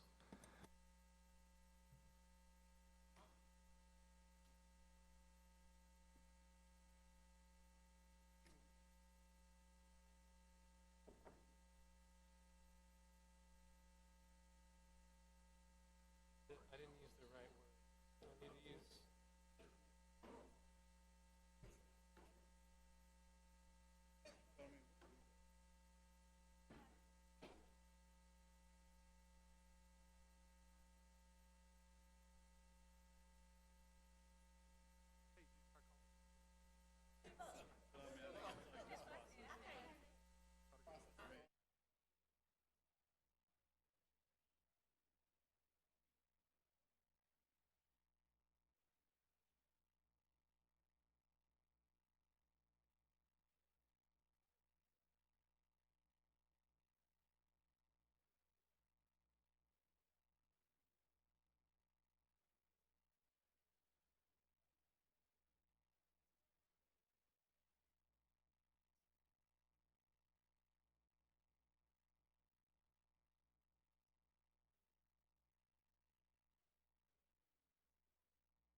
I again just want to thank all the commissioners, the elected officials, our staff that's been here today, our media who's endured with us. I'm going to now go, I've been asked to recognize Commissioner Wright. You have the floor, Commissioner Wright. Thank you, Mr. Chairman. I believe it's been almost 2 hours ago that I made a motion improperly, I will say. I improperly made a motion in an attempt to speed things up, and that has not occurred. So at this time, I would move to withdraw my motion. No, I'm not. I'm moving now to table my motion. Okay, Commissioner Wright would like to table his motion. Is there a second, please? Second. Seconded by Commissioner Morrison. Is there any objection to Commissioner tabling? Ford. Is there any objection to tabling Commissioner Wright's motion? Seeing none, Commissioner Wright's motion is tabled. Thank you, Commissioner Wright. Next item. Commissioner Ford, are you seeking to be recognized? Chairman, I don't know if you, I know you mentioned roadmap before I'm finishing up the roadmap right now. I probably got a couple other items. Oh, wait, I need a table. I'm sorry. Well, I'm sorry. Mr. Chair, I move that we table the item that deals with 4.9 million in budget back to actual salaries, including fringes. Thank you. For the purposes of getting the order of the day. Thank you so much, Commissioner Ford. So there's a motion on the Second. floor to table that. It's seconded by Commissioner Morrison. With that objection, can we remove that? So moved. So moved. Now we have that we do not have any items actively on the table. Correct? Parliamentarian, thank you, Ms. Rankin. Do you have something, Ms. Smith? Okay, very good. So you're just back on the main motion. We're on the main motion, which is item number 1. Is there any other discussion on item number 1?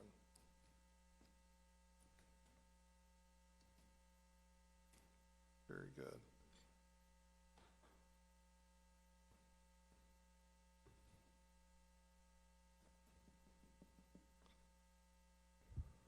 Commissioner Wright. Mr. Chair, I just want to, since we're in a lull at this moment, I wanted to just say a word of thanks to you. You have been the face of this commission as we've been offline or online, whichever way you want to go with that, but you have kept us in order all these months and weeks, and just thank you for your work. Thank you, Commissioner Wright. That means a lot. Thank you very much. Thank you.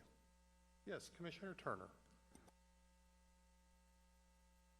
Okay, so we have resolution 1 with, I guess, no amendments.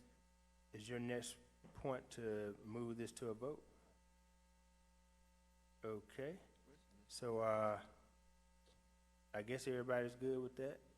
I mean, it don't seem like it's that easy. We've been here. Is it that easy? We gonna vote, then we can leave?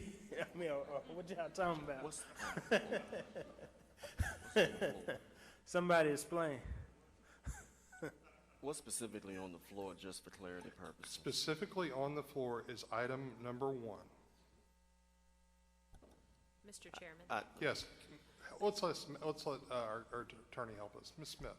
Megan Smith, County Attorney's Office. Just to clarify, the items were tabled to put a stop in the record and make room for a third item to be put onto the floor that was being discussed before you went into recess. So that is the intent. Otherwise, both commissioners would want to move to put their items back on the table.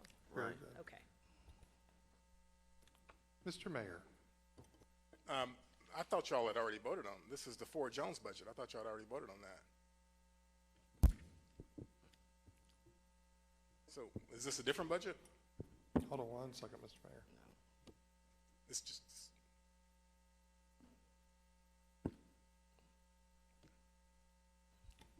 okay. Okay. All right. I thought the Ford Jones budget was already previously approved, but that's fine. Thank you. Let's clarify that, Mr. Mayor. Ms. Folsom, can you come help assist us, please? The Ford Jones budget has been previously approved? Ms. Folsom, you have the floor. Karan Folsom, Chief Administrator, Shelby County Commission. The Ford Jones budget was a substitute resolution submitted to this body April the 29th. And that resolution substituted FY 2021 budget for FY 2022 minus the one-time expenditures.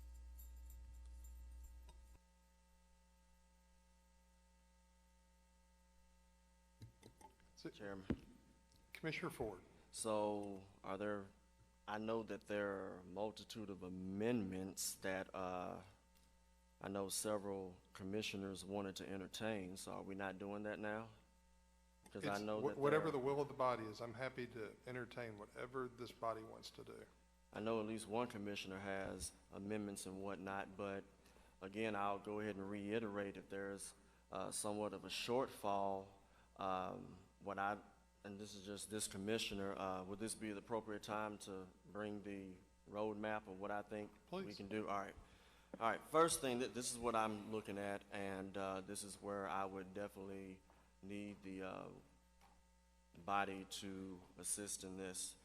First thing, if we go back to Amendment 1, I'm asking if the administration can work with the electeds and have them specifically address where the initial savings would come from Amendment 1. That's the initial amendment. If they can work with them, let them know exactly where the line item is from the initial cuts from the first amendment that we had. That's number one in my eyes. That interaction has to happen. Let's take each one of these one by one, if you don't mind, because we got to find a pathway out. I know you're trying to do that. Ms. Crosby, do you mind commenting on that one request, or the administration?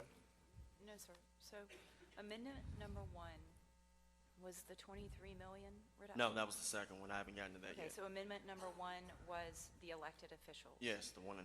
For, it was 2.1 million of reductions and 660,000 added back. Is that correct? That came out to about 1.5, yeah. Okay, and so you want us to work with those elected officials to see what line items they would like to take those? So in order to make this right, the conversations with the respective divisions have to happen so that these budget amendments will be right.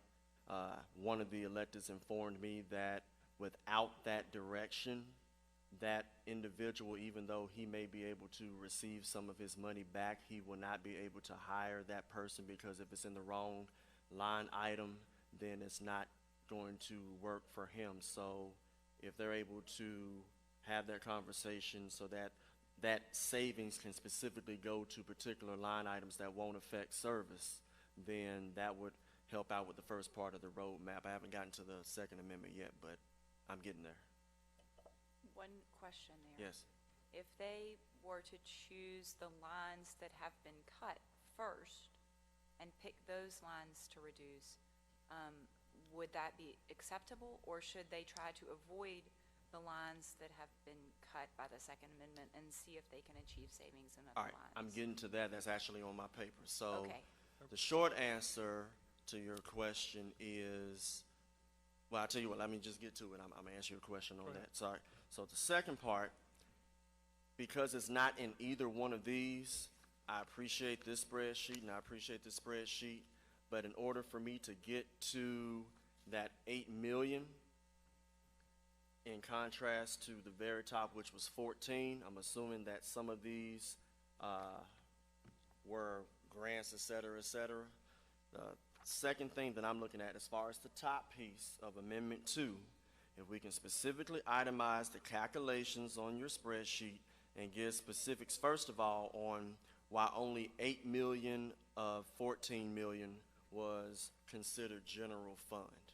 Because I know it's all a mix right here, so if we can get that, so that we'll know why this was not 14 million at the top, but 8 million instead. So that's the first part. Now I'm about to get to the answer to your question. If we can also specifically itemize the reduction values from the spreadsheet, like for example, I see that with the Second Amendment, the cut to the trustee, for example, would be an additional $175,523. Now, she doesn't have all these line items up here, but whatever line items she does have, that helps me as far as where they chose to put the initial cuts. Does that help out a little bit? So, for example, I'm asking, how do you calculate $175,523 in additional cuts from the top line items for the trustee? And a future question would be, how do you calculate an additional $109,260 cut for the county clerk, just using the top? I haven't got to the bottom yet. Certainly. So the top of that spreadsheet was based on the all funds numbers at Right. the front of the book. And that actually built up from the detail for each department, from the general fund, internal service fund, and grants fund, et cetera, pages in the back. So all of that detail, if you were to look at the trustees section has general fund amounts, and those general fund amounts that were reductions in the proposed budget in the trustees section were included in that all funds. So that all funds breaks down into each department in the proposed budget book. And what I'm asking is how you calculated that 175,523 specifically. So Certainly, it's the detail General that was fund. on that page that is from the lines in the budget reduction. So what was in those lines on the trustees page is how that number is derived. right, and I want my colleagues to have this too, so that when we go back and look at all of this, we can have that. So I can send it that's to you really right now. important. All right, thank you for that. And then step 3, this is my final step, Chairman. If we consider any other amendments, I would prefer savings, because we still got, I think, about $8 million to look at. If any of those savings pass, we go back to step 2. If there's any reconciliation that needs to occur, then we look at how that affects any other division across the board. Now, again, these documents are good, but what I was trying to work with was specifically how does it affect each and every division. Amendment 1 plus Amendment 2 plus anything else. And I want to focus, this commission, I know that my colleague wants to focus on other funds, but as far as the operating budget, in order to make sure that the general fund is at par, that information is definitely needed, because if we have to go back, just arbitrarily speaking, let's say that the 175,523, let's say a commissioner decides that, okay, if we look at the 175,523, but then we do an amendment to Amendment 1 and say 331,659 minus 175,523, that would be the savings, and we go from there. I think that would have to be done in order to do the reconciliation right. So again, if we can have that conversation with the electeds to where they get to decide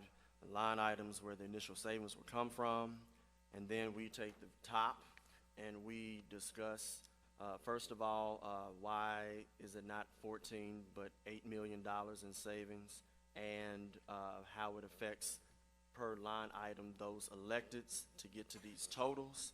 And if we do any other amendments, we would need to do the same thing again, I'm assuming. That's all I have for the roadmap. Why it's not 14 million? That is because those were pulled from the all funds pages. The all funds pages are a consolidation of the fund pages, and 7.3 million of that was from the general fund.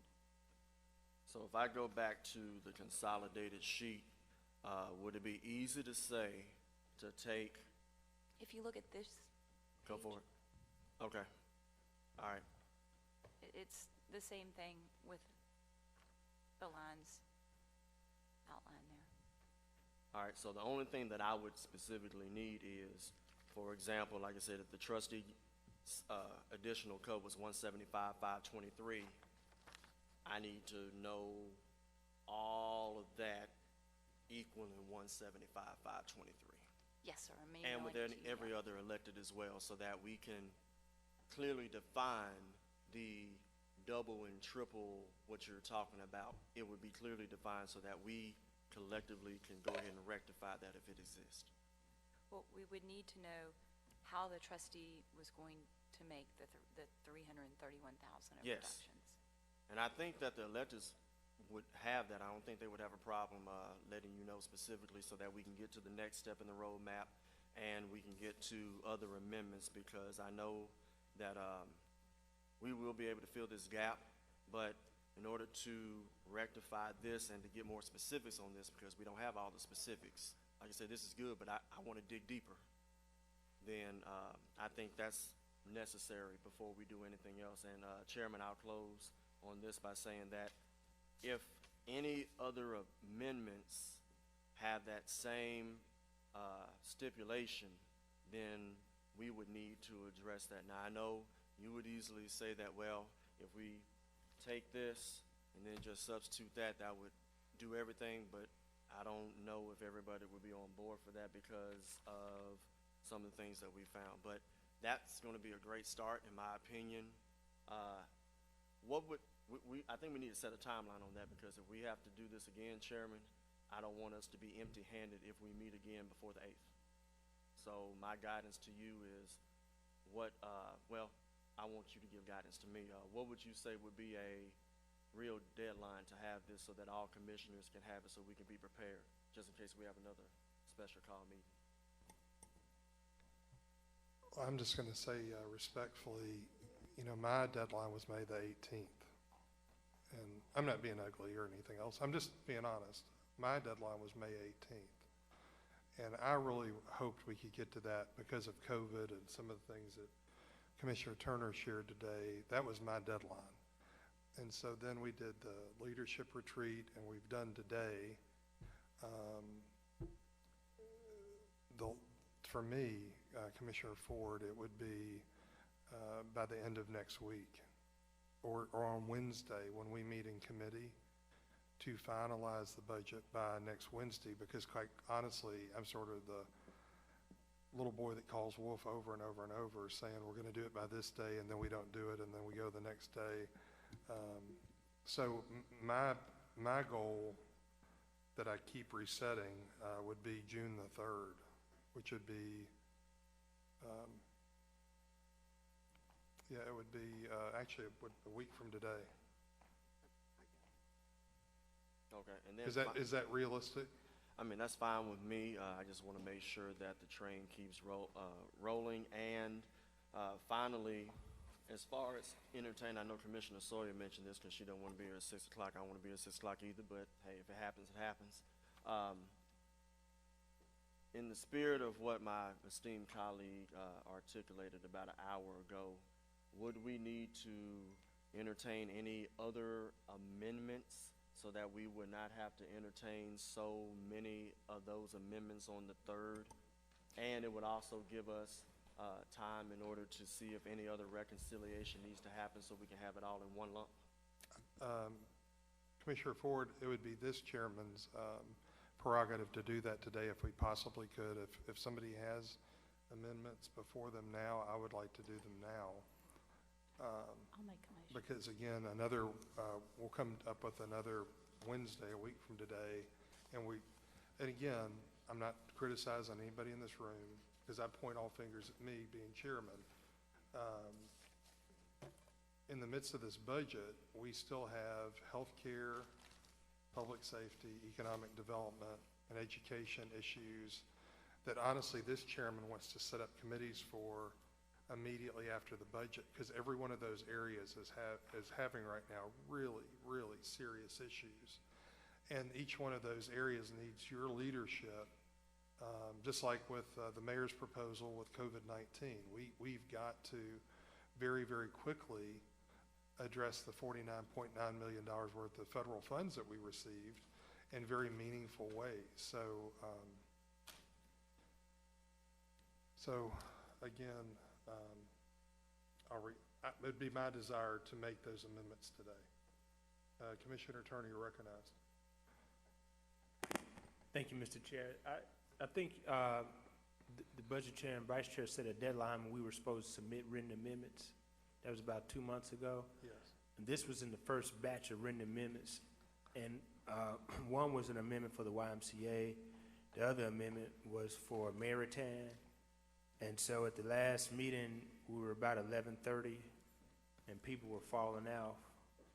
And I had them on the floor, then I just pulled them back. And so those would be my two amendments, Mr. Budget Vice Chair. One would be the YMCA Whitehaven branch, and the other one would be the Maritan to address elder abuse. The elder abuse is 90,000, and the YMCA is 1 million. No, they were not heard by this body because he tried to bring those up at 11:30 a week ago, and everybody was exhausted at 11:30 at night after a 13-hour meeting, and so they didn't get properly reviewed. Do you want to be more specific on those amendments? I know Maritan is for $90,000. Do you want to make a motion? Yeah. So I'll move Maritan, Mr. Chair, for 90,000 for elder care abuse. According to our new rules, that has to be matched, and they do have matching funds. And abuse of seniors in our community is less talked about, but it is an issue. So these funds go to the adult protection services locally to assist with seniors who are or have been sexually, financially, and emotionally abused. I'll second that motion, Commissioner Turner. Is there any discussion on that item? Very quick. Commissioner Ford. If we can, and maybe our staff can do this, I know that staff has worked on an item for me where they've been keeping a rolling tally of cuts as well as additions. Can we do a spreadsheet where we got additions on one side, we got cuts on the other, but we also have something where if we need to put an asterisk next to something stating that it could qualify for COVID, then that would help us out when we get to that other meeting, so that if we don't have to spend, I don't know if it qualifies, but if we don't have to spend $90,000, then we'll have the. Yeah, I think that's something, Commissioner Ford, that our commission staff can do. We've had that in previous years, so I'll direct our staff to please make that available by Wednesday. Thank you. Again, we have a motion on the floor for $90,000 for Maritan for elder abuse. Does anybody from the administration have any comment on that item? Okay. Do you all want to take a vote on this item, or do you want to accept it with by acclamation? I think we should take a vote. Okay, let's. But I was also just going to commend Maritan for their, they've been really helping out with the testing apparently as well.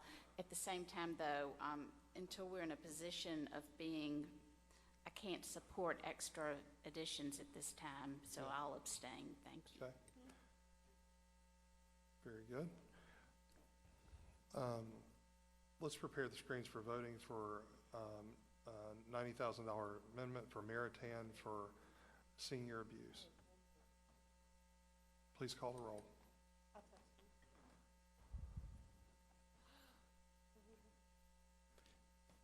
Mr.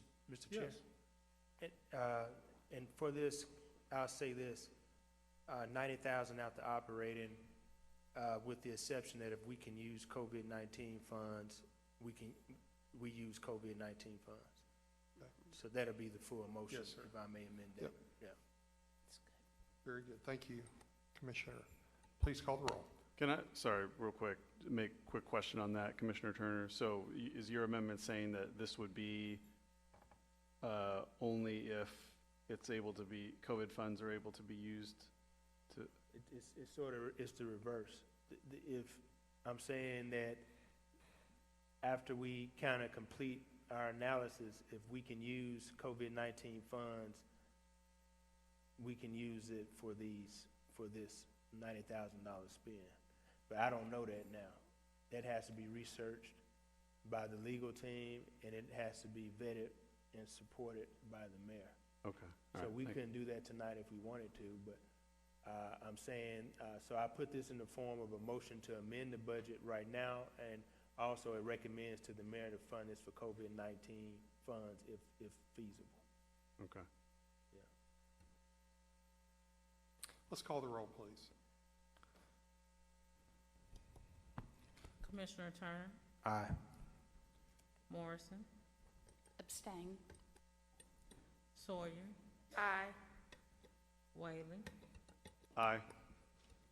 Wright, No. Milton, Brooks,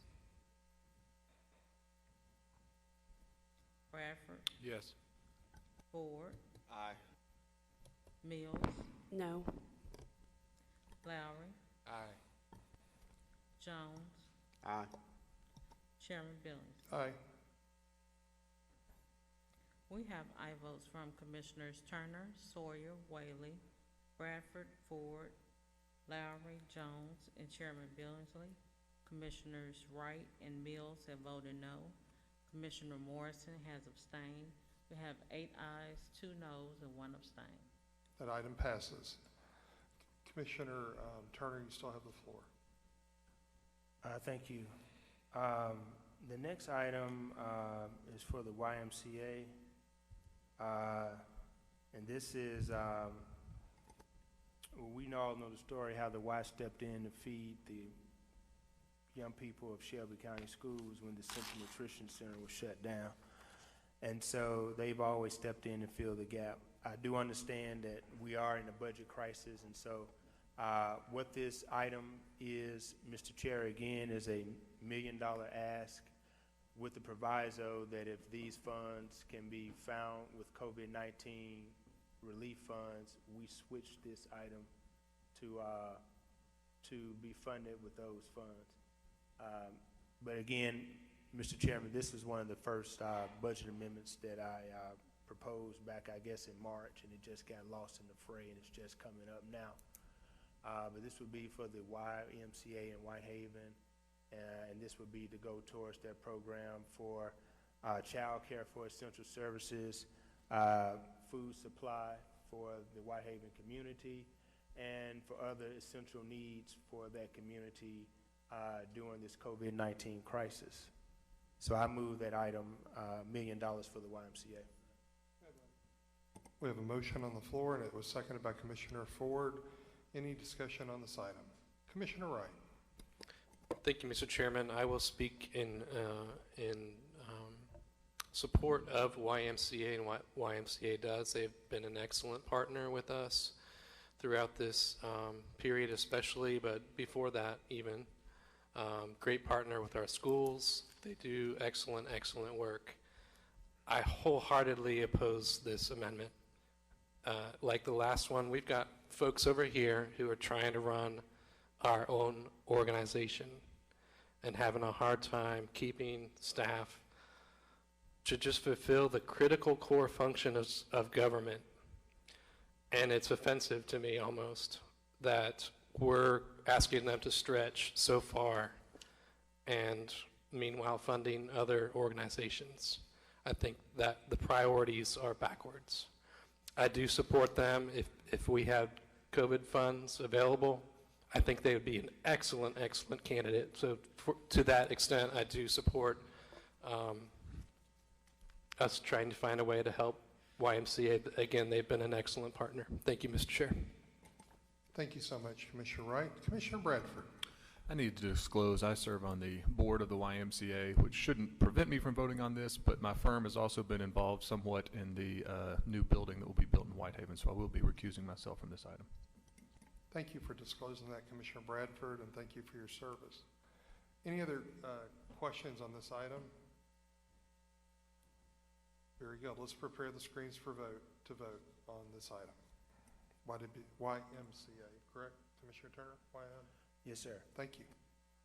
And I'll put it, I think these funds can be found with the COVID-19 relief funds, but I need to get this on the floor and get this done, and we can adjust as we go forward. So I move the item.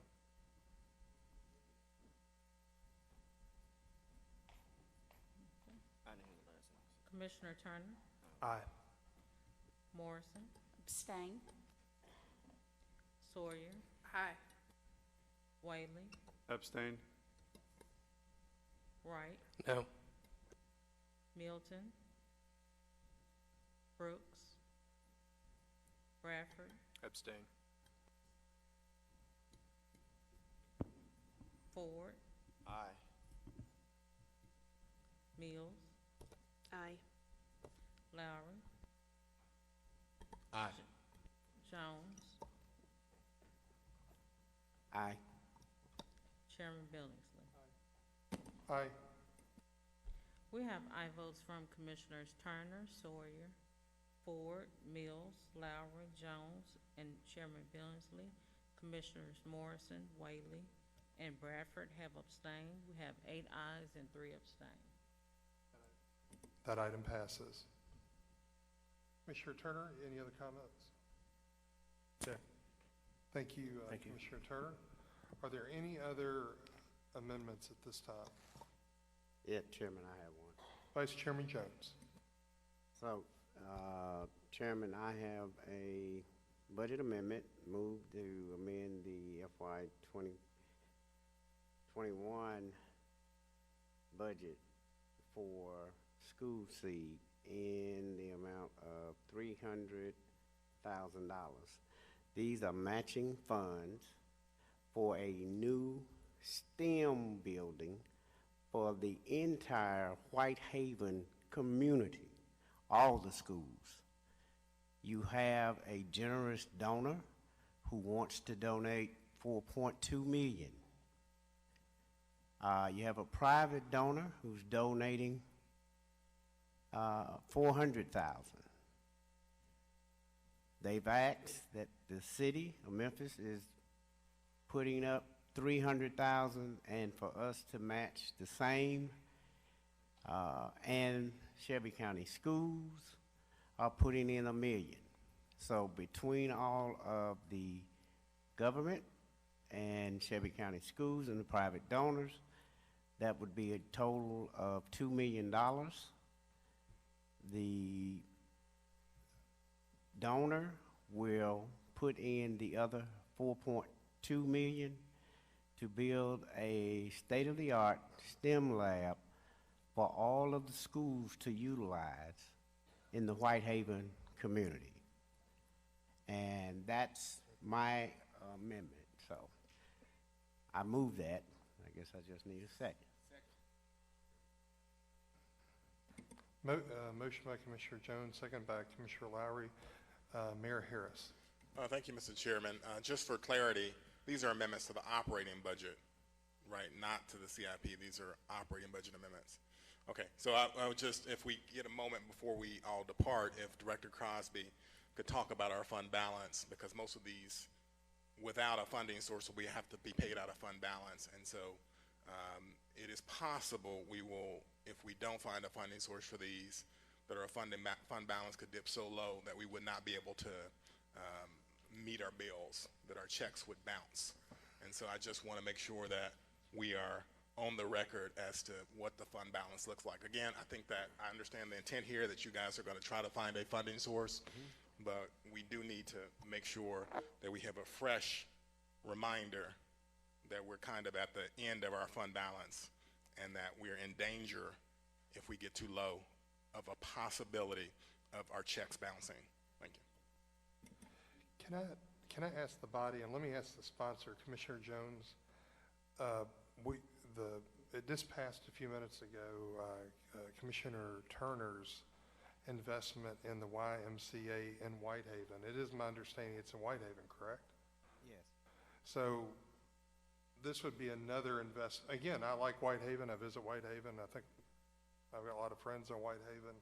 But this would be a second investment into Whitehaven. If you had to, the question is, if I had to choose between the two, which is more important, the YMCA or this Whitehaven High School? That's a lot. I mean, I'm just saying that's a lot in one area. So, are you talking about your motion for $300,000 for school seed, it's another investment in Whitehaven, and we just made potentially $1 million investment for the Y. Is there an argument of why we would put that much again into the same district? Chairman, for this purpose only, you have other matching funders that want to build a $6.2 million state-of-the-art STEM lab that would prepare the kids in that community. And all they're asking for us is to have skin in the game to do that. It's only $300, but the return on our investment for our kids who are going to see the tremendous opportunities and those doors open up for them, I think it's a small amount to bet on their success. Okay, thank you. That was just my own personal question. Any other commissioners want to be recognized on this item? Commissioner Bradford. Morrison, did you? I'm so sorry, Commissioner Morrison. It's It's late been a in long the day. day. Commissioner Morrison, sorry. That's okay. As y'all know, I've abstained on most of these amendments, but this one I will support because I feel so strongly about STEM programs in underserved areas, and School Seed is an excellent partner. So thank you, Chairman Jones, for bringing this one.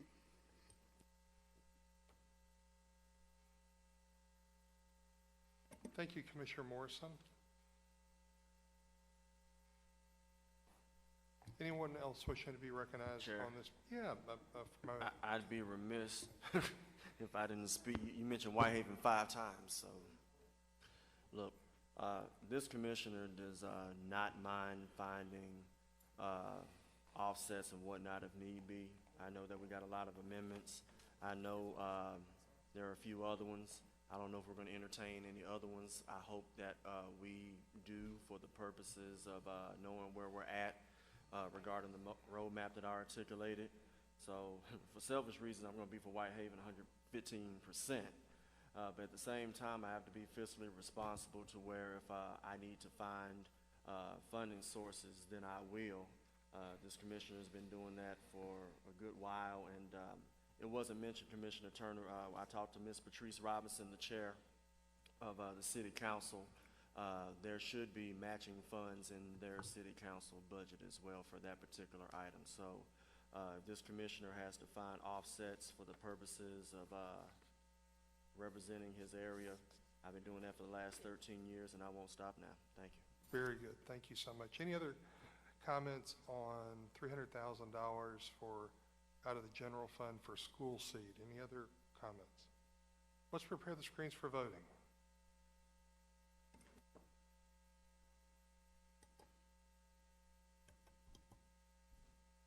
Commissioner Turner, Aye. Morrison, Aye. Sawyer, Aye. Whaley, Aye. Wright, No. Milton, Brooks, Bradford, Ford, Mills, No. Lowry, Aye. Jones, Aye. Chairman Billingsley. No. We have aye votes from Commissioners Turner, Morrison, Sawyer, Whaley, Ford, Lowry, and Jones. Commissioners. Mr. Chair, oh, I'm sorry. May I change my vote to a no? Well, how many votes? Oh, it's 7? Oh, okay. Yeah, it was just. I'm sorry. I was looking at that. Okay. Because I was going to bring it back to try to table it, but I got you. All right, it's 7. All right, thank you. Okay. Did everybody get their, hold on. Did everybody get their, okay. So everybody's good with the vote? I'm being serious. I just want to be sure y'all's votes are recorded. No, I Okay. counted. Okay, that item passes. Thank you. I'm sorry, Mr. Mayor. Mr. Chairman, I may have to run to another appointment here in a little bit. I wanted to mention something that is not on the agenda, and so if this, is this appropriate time for that? And I know Commissioner Sawyer may talk about this as well if there's another juncture. But my understanding, based on the documents that I received, is that the commission approved a CIP budget and amended that budget to take out the funding for the Youth Justice and Education Center.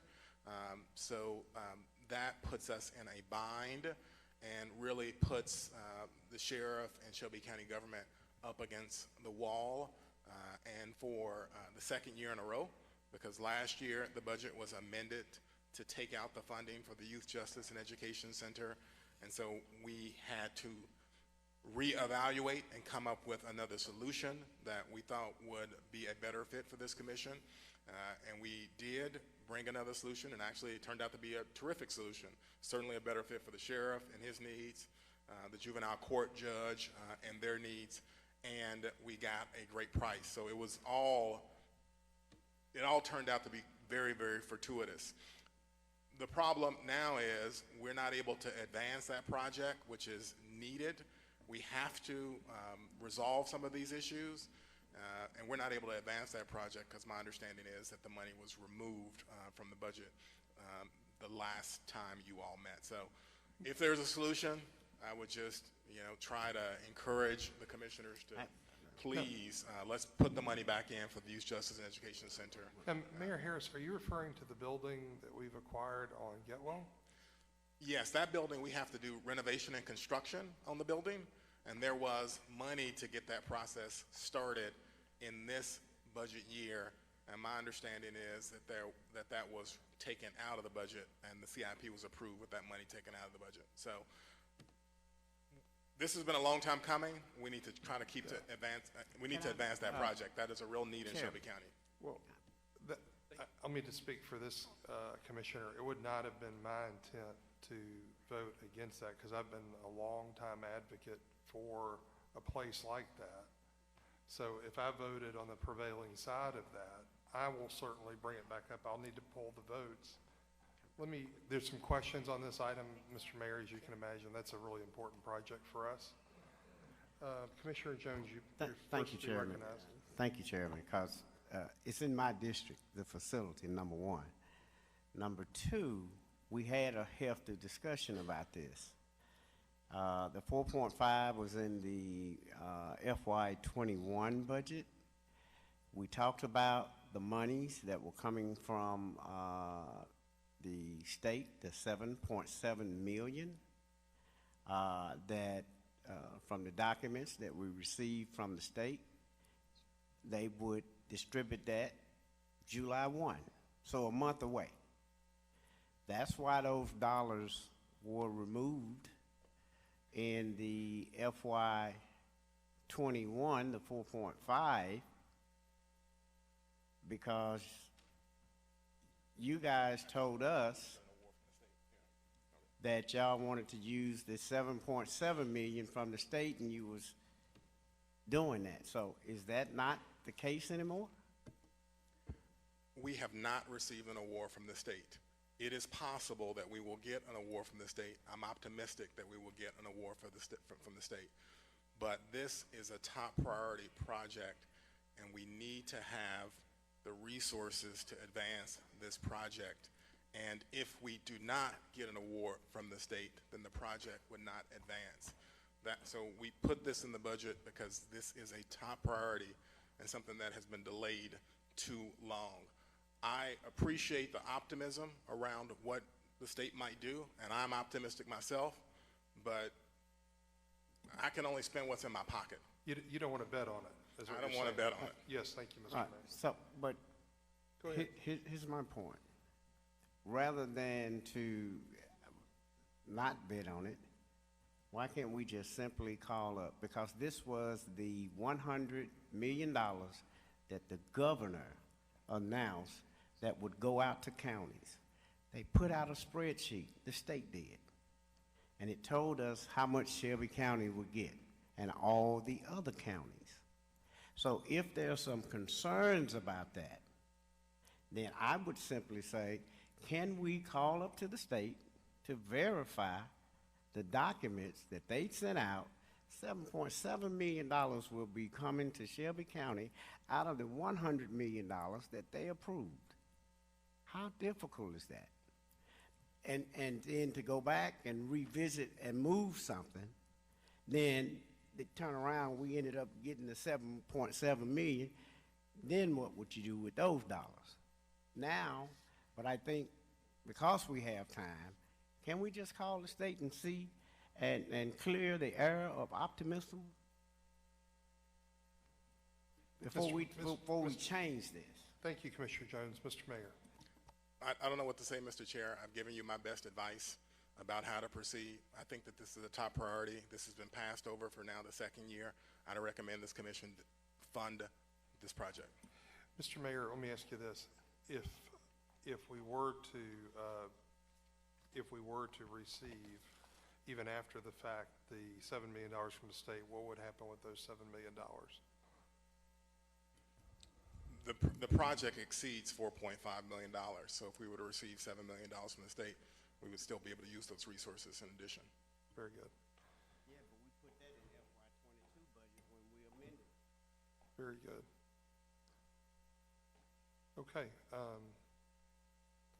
Ms. Folsom, can I ask you, or if Ms. Crosby can remind us of what vote we took that would have affected the juvenile detention center? Which vote was that took that money away? Item 21 was split into 3 resolutions last week. There was one resolution that adopted the 21 budget. There was another resolution that adopted the 21 to 25 plan, and there was another resolution that adopted funds for the schools. So this would impact, I believe it was both A and B, because it would be the 21 capital improvement budget and the 21 to 25 plan. Okay, very good. Since CIP is not before us right now, we can't discuss it. I do appreciate the mayor bringing it to our attention. I will personally ask our staff to put this on the agenda for Wednesday. And if CEO Gilliam could just follow up with me, I just want to be sure we revisit CIP next week, Wednesday, especially as it relates to that project.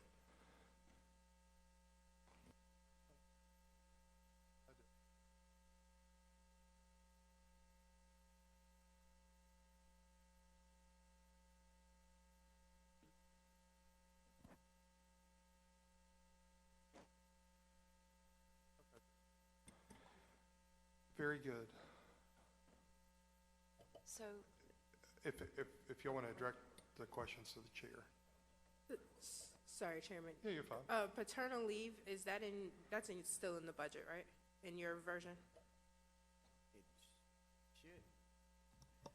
should. It's not? it was Then not. that was one of the ones that, then do we need to put it back in there? So I move that we add the paternal leave, parental leave. Parental, yeah, sorry. You say tomato, I say tomato, okay. Ms. Crosby, what's the amount of that for parental leave? 830,000. Say it again. 830,000. Thank you. There's a motion on the floor by Commissioner Jones to add into the budget parental leave, and seconded by Commissioner Sawyer. Is there discussion on this item? Commissioner Ford. Had to go find my notes. This was going to be one of the questions that I have regarding that, because I don't want it affecting I don't know if they commingle, but I'm going to ask anyway, and I know I'll get clarity. I know the intent was to use sales tax revenue, and we know that restaurants and retail have been affected. I know July 1 money will come in. I don't know what the real numbers will be, but if we're trying to put 830,000 in as far as operating, will that affect, and I'm asking indirectly for you, Commissioner Whaley, what if pre-K is short? Will any sales tax or Wayfair money end up taking care of pre-K and offsetting the paid parental leave? I don't know if they're commingled together, but before we do this item, I wouldn't want one to affect the other? And So, can yeah, somebody give me, yeah. I- Oh, you got it? Oh, go ahead. Yes. So actually, if you look at sales tax revenues, a month ago, they were up 8% above projections, okay? Dropped 2 percentage points in the next month, but I'm still above projections. So right now, where sales tax, unless it takes a huge plummet in the next upcoming months, then there might be some room for concern. But because we are exceeding that, I think that we would be okay. Unless Ms. Crosby has something that she'd like to add. Ms. Crosby, any comments on sales tax? If the sales tax were insufficient to fund the pre-K and we had committed to funding the pre-K, there would be a transfer that you could do from the general fund to fund that. And what's that amount again? This is all hypothetical about 2021. So the sales tax revenues, we were expecting an increase of about 24% from the Wayfair law. In the month of April, year-over-year receipts for the county were only up 6.2%. So we are not getting that big jump as an increment. But you could, if it ended up being short for pre-K, you would fund that from a transfer. So passage of this particular amendment would make the transfer much easier, I'm assuming? Just in case the worst happens, just in case the second round happens and it affects the sales tax, just your professional opinion. And that's all I have, Chairman.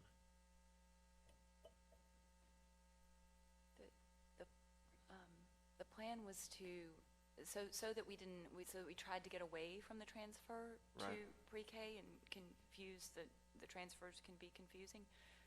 We were going to allocate the majority of the sales tax to that. That would, if sales tax don't go up by 20%, that 20% number was 1.4 million.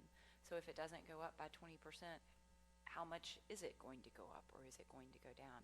I don't think we know. So far in the month of April, sales tax was not down in terms of what Shelby County receives.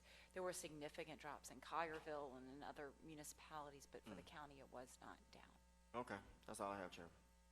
Thank you, Commissioner Ford. Thank you, Ms. Crosby.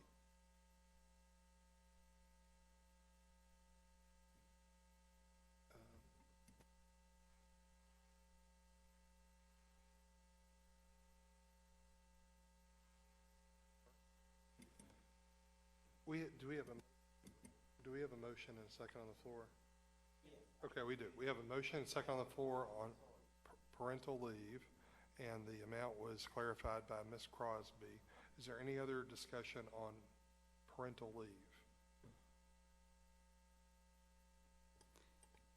Quick comment, just as I would be for this in a different budget year, but I will vote no because I feel the need that it doesn't fit into our current budget this year yet.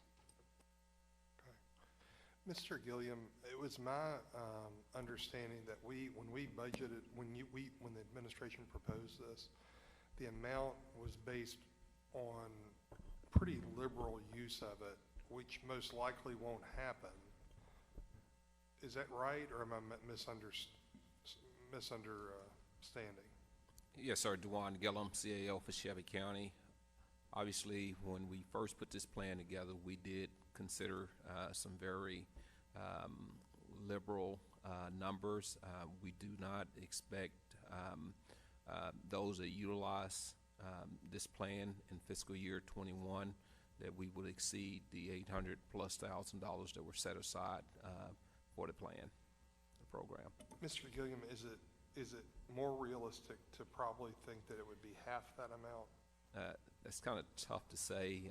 We've looked at Nashville, which has a similar plan, and ran numbers based on that. as well as numbers from individuals that have used other type of leave within Shelby County in the past, and we were comfortable with the 800,000+, but whether we exceed that amount is pretty much unknown at this time. We feel comfortable with those numbers, but to suggest that we may only use 400,000, I think that's pretty much a stretch in terms of how much money we're trying to decide should be allocated for that particular program. Let me ask this question again. I don't think we're going to be able to do raises this year. I think that's pretty obvious. But if we were to do a 1% raise, what would that mean in terms of dollars? I'm just trying to compare because, paid parental leave is a nice benefit. If you don't end up getting necessarily a raise, it is one of those nice perks. Does anybody know what a 1% Would be about $3 million for the so general it's fund. very significant. So 1% raise, commissioners, if you just compare, if you think like I do, a 1% raise is $3 million. Again, I'm not suggesting you vote one way or the other, but paid parental leave is a little over 800,000. Thank you for answering my questions. Any other things out? Commissioner Mills. Thank you, Chairman. I just wanted to comment on this too. It's one of those feel-good items that it feels good to give, but with all the uncertainty that we have had and that we have before us, this is just one of those items that I think now is not the time. If we had a great we had funds coming in and we're able to do it, then yeah, we could look at it. But I've got to agree with Commissioner Morrison on this, that just the timing on this now is not the time to spend more funds on something new to add to our wagon. Thank you. Thank you, Commissioner Mills. Mr. Gilliam?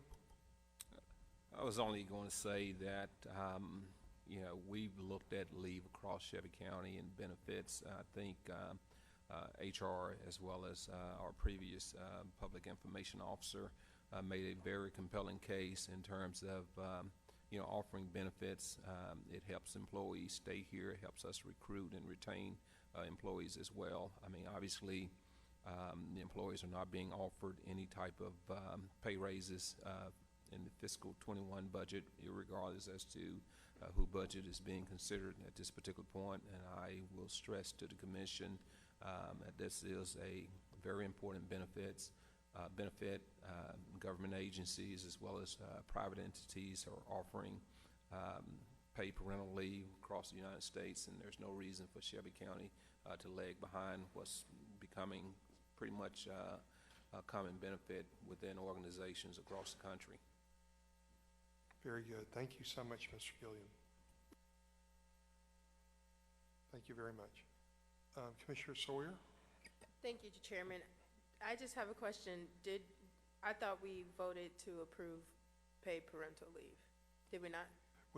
My understanding was we voted basically the concept, but we didn't vote the funding for it. Help me out, Mr. Gilliam. I think it was approved several months ago, so at the end of the day, we need to approve funding in fiscal year 21. Thank you. So right now, Mr. Gilliam, just so I'm not confused, we haven't funded it yet, nor have we implemented it yet, though, correct? That would be correct. Okay.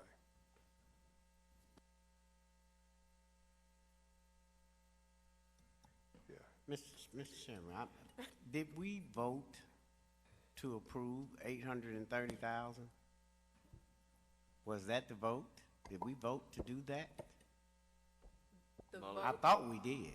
that's what I thought as well. The vote, I believe, Then it's just a carryover into a budget item. yeah. I disagree. I disagree too. Yeah, I disagree. My recollection was, and again, I think we can pull the record, my recollection was we all supported the idea of paid parental leave, but I think even in that committee meeting, we talked about it would have to be funded. And so today we're funding. So you have the opportunity to vote for the program or not vote for the program. Again, I'm not trying to steer you one way or the other, but if it's not funded, you don't have the program. Mulligan. Commissioner Ford. Chairman, I think you're correct, because I remember it was a 9-2 vote, and I voted in favor, but I said this is contingent upon funding. and the affirmative answer was yes. Right. And I said that anything can change around budget time, and Right. we're here in budget time right now. Right, So correct. that's why I asked the questions about the sales tax, the wayfare, and all of that, because now we're here regarding that item. So, Chairman, that's how I see it, and I remember saying that. So that's all I have. Thank you, Commissioner Ford. Any other discussion on this item? Commissioner Turner. Mr. Chairman, I don't see the mayor here. He had to leave for He another leave? meeting. Okay, Yes. I missed that. I probably want to hear from him. Do you think we can probably delay this item for now? Because we need to hear from the mayor, and we probably need to get through the rest of the budget today and see how we're looking. I mean, I certainly would accept that as opposed to not getting it approved today, so. That's where I'm getting at. Yes, sir. I support that one. Okay. If I have a vote. All right. Okay, who made the motion to, you want to withdraw based on that, or I'm not trying to tell you what to do, I'm just asking the question. Okay, so I will withdraw my motion so that we can discuss it at a later date during this process. Do we have Thank a you, Chair. second on that? Second by Commissioner Ford, without objection. Okay, we'll revisit parental leave. Thank you, sir. Thank you. I was handed another budget amendment. Commissioner Lowry, you want to speak, please? Thank you, Chairman. This was a little bit different because it does have a funding source. I want to make that known to all my fellow commissioners. A lot of talk about Whitehaven today, but this is about Fraser. So it seems so long ago, but months and months ago, it's over been 6 months ago, there's a tremendous need for blight remediation in the Fraser area. As I talk slowly while Commissioner Ford has to walk away. I was even, as we all were pleased to hear of the ambition, even from our mayor, to have a new school in Fraser, it kind of speaks to the need to revitalize that area. That has to start with blight. It has to start from making it habitable for the residents there. Fraser has over 45,000 Shelby County residents in that area. There are 3 commissioners that represent so much that 3 commissioners represent parts of Fraser. But again, this would come directly from the Economic Development Fund, so there's a funding source, it's $400,000. What this will do will clean up the blight in that area, would also get homes to be available, to rehabilitation be purchased, to revitalize the area, to bring growth and vitality back to a forgotten part of Fraser. So with that, Chairman, that is my amendment. Thank you, Commissioner Lowry. Is there a second? Let's second it. Is there a second? Yeah, it's been moved, I second. Okay, thank you, Commissioner Jones. You have a question? Vice Chairman Jones. Yes, so one of the beauties about this particular project doesn't hit the general fund. These are funds that are already set up somewhere else, another revenue source. But what it does do, in the light of it, because of what is being planned with this project, and they are taking up properties out of our land bank, putting them back on the tax roll, generating more revenue. This is why I think this is a good one that doesn't affect our general fund. It's off from that and a completely separate funding source. And it's going to put more properties back on the tax roll and start that process of increasing tax revenues with this. It also has some matching that's done. So it's not just something, but I think it is something for the Fraser community that I think would be great. I work for the city, and part of what I do in code enforcement is in Fraser. Thank you, Commissioner Jones. Commissioner Michael Whaley. Thank you, Chairman. Thank you, Commissioner Lowry. I just would love to hear more about the funding source specifically. Is this an amount that is not allocated, I guess a surplus in this fund, and this is just what we're trying to allocate it toward? Yes, so yes, it's not allocated, it's coming out of our economic development fund. That's been, for our blight remediation, we have this fund that's kind of been building, so it's not been allocated. Okay. And second question, Chairman, this is maybe just a request for our meeting next week.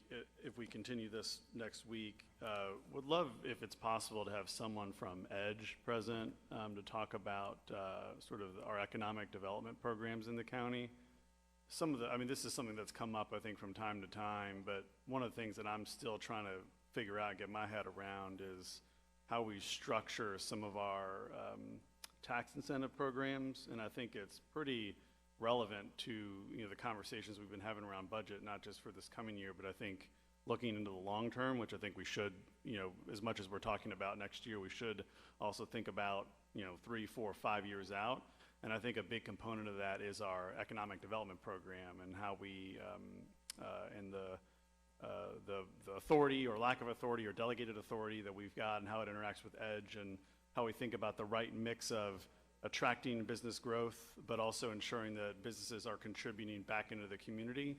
And I don't understand, a lot of times people get really pushy when you suggest that we change those things, and I'm not exactly sure why, but I would like to request that we have either Mr. Dullberger or someone from EDGE be present, because I've got a lot of questions around, and I think it's time we really get to the bottom of that. And that's just my own opinion, but instead of just letting it be as it, I just think letting it just be as it is makes no sense to me. That's not anything, I'm very much, I think development is good, we want to create it and grow, but at the same time, we also want to make sure that we've created a strong economy, and those things have to work together. So we'd just like to make that request as well. Thank you, Commissioner Whaley. Commissioner Lowry, you serve on the EDGE board. So would you please make that happen, if you don't mind, for the committee meeting on Wednesday? Sure. Okay, thank you so much, and we'll have staff assist you in setting that up. But Commissioner Whaley, good suggestion. Before I go to Commissioner Morrison, can I ask a quick question about this past year? We had $1 million or $2 million designated for blight, but I don't think we spent it. Was it out of this same fund? Okay, so help me. 1.6 million in there. Did we spend anything this year, Vice Chairman?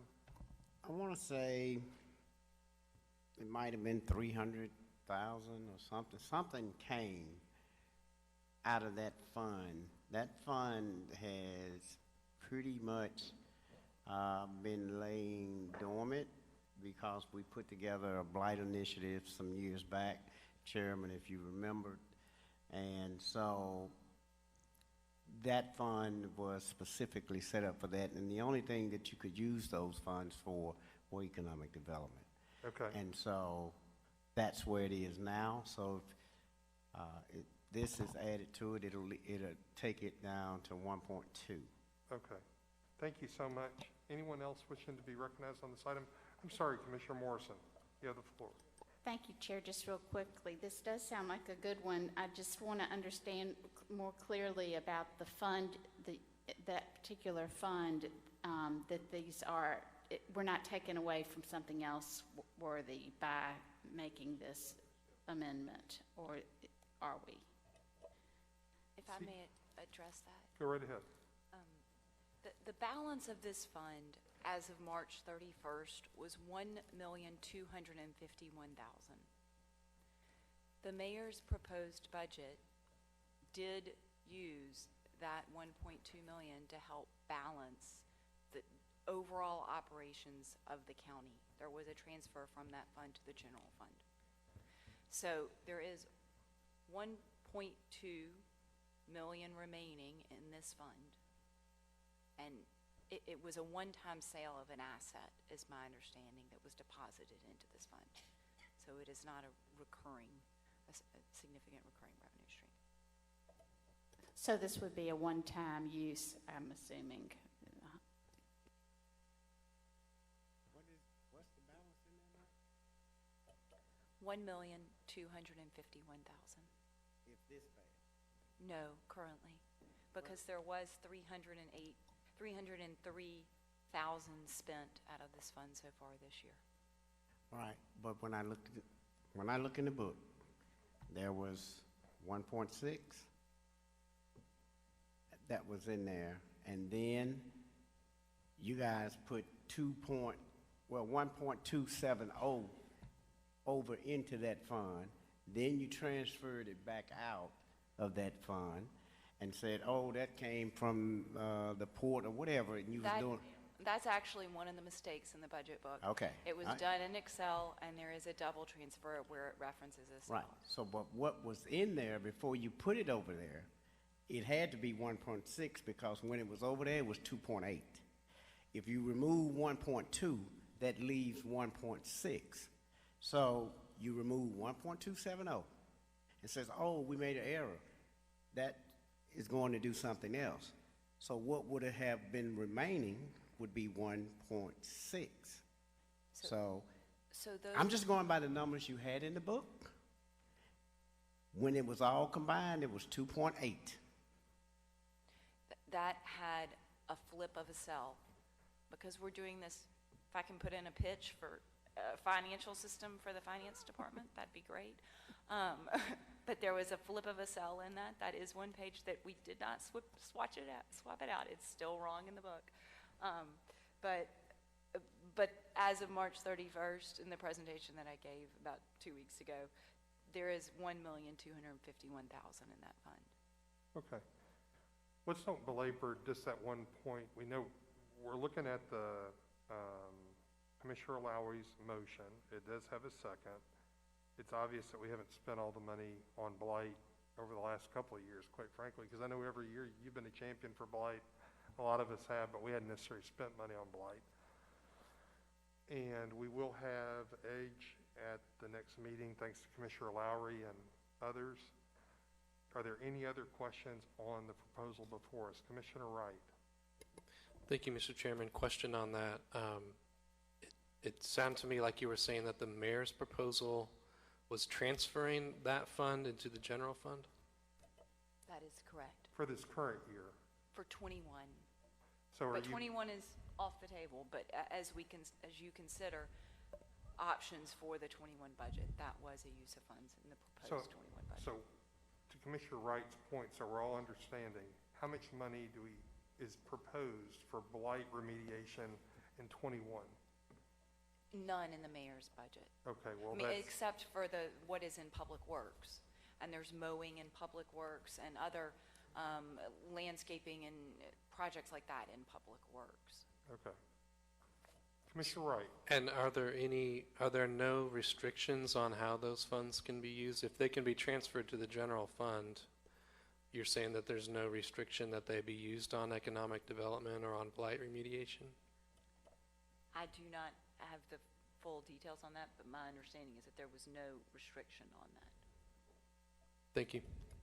Really good questions, Commissioner Wright. I think on Wednesday we should ask some more questions if you'll remember. That's a really good point.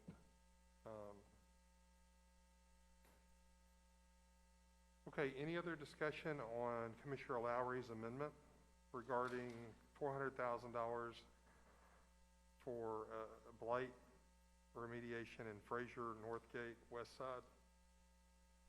Let's prepare the screens to vote.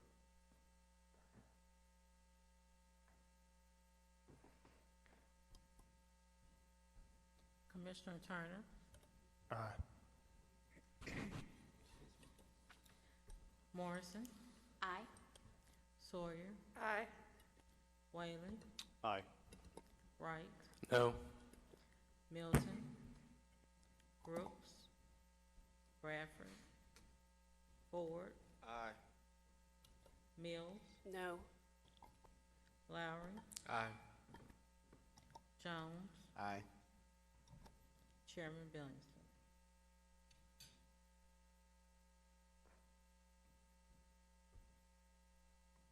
No.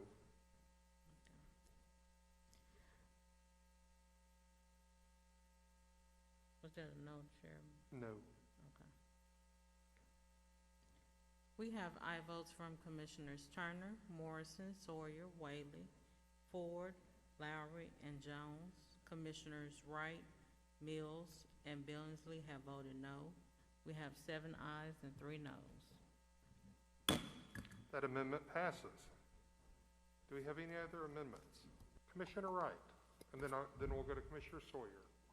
Thank you, Mr. Chair. I just wanted to, I think a member of staff said perhaps my vote was recorded incorrectly on the YMCA. Could I get that cleared up? It should be a no.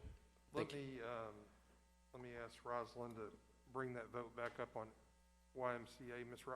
Ms. Nichols, help me.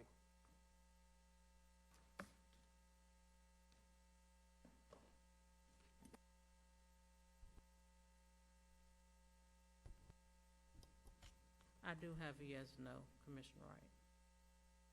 Can you correct that for me, please? Yes, to a sir. no? Thank you so much. Correction on the vote for the YMCA for $1 million. We have aye votes from Commissioners Turner, Sawyer, Ford, Mills, Lowry, Jones, and Billingsley. Commissioner Wright has voted no. Commissioners Morrison, Whaley, and Bradford have abstained. We have 8 ayes, 1 no, and 3 abstain. That was approved. You have a question, Commissioner Ford? I don't know if that was, I thought it was 7-3-1, I think. Okay, let's, 7-3-1. Ms. Nichols, let's revisit it one more time. I just want to make sure it's right.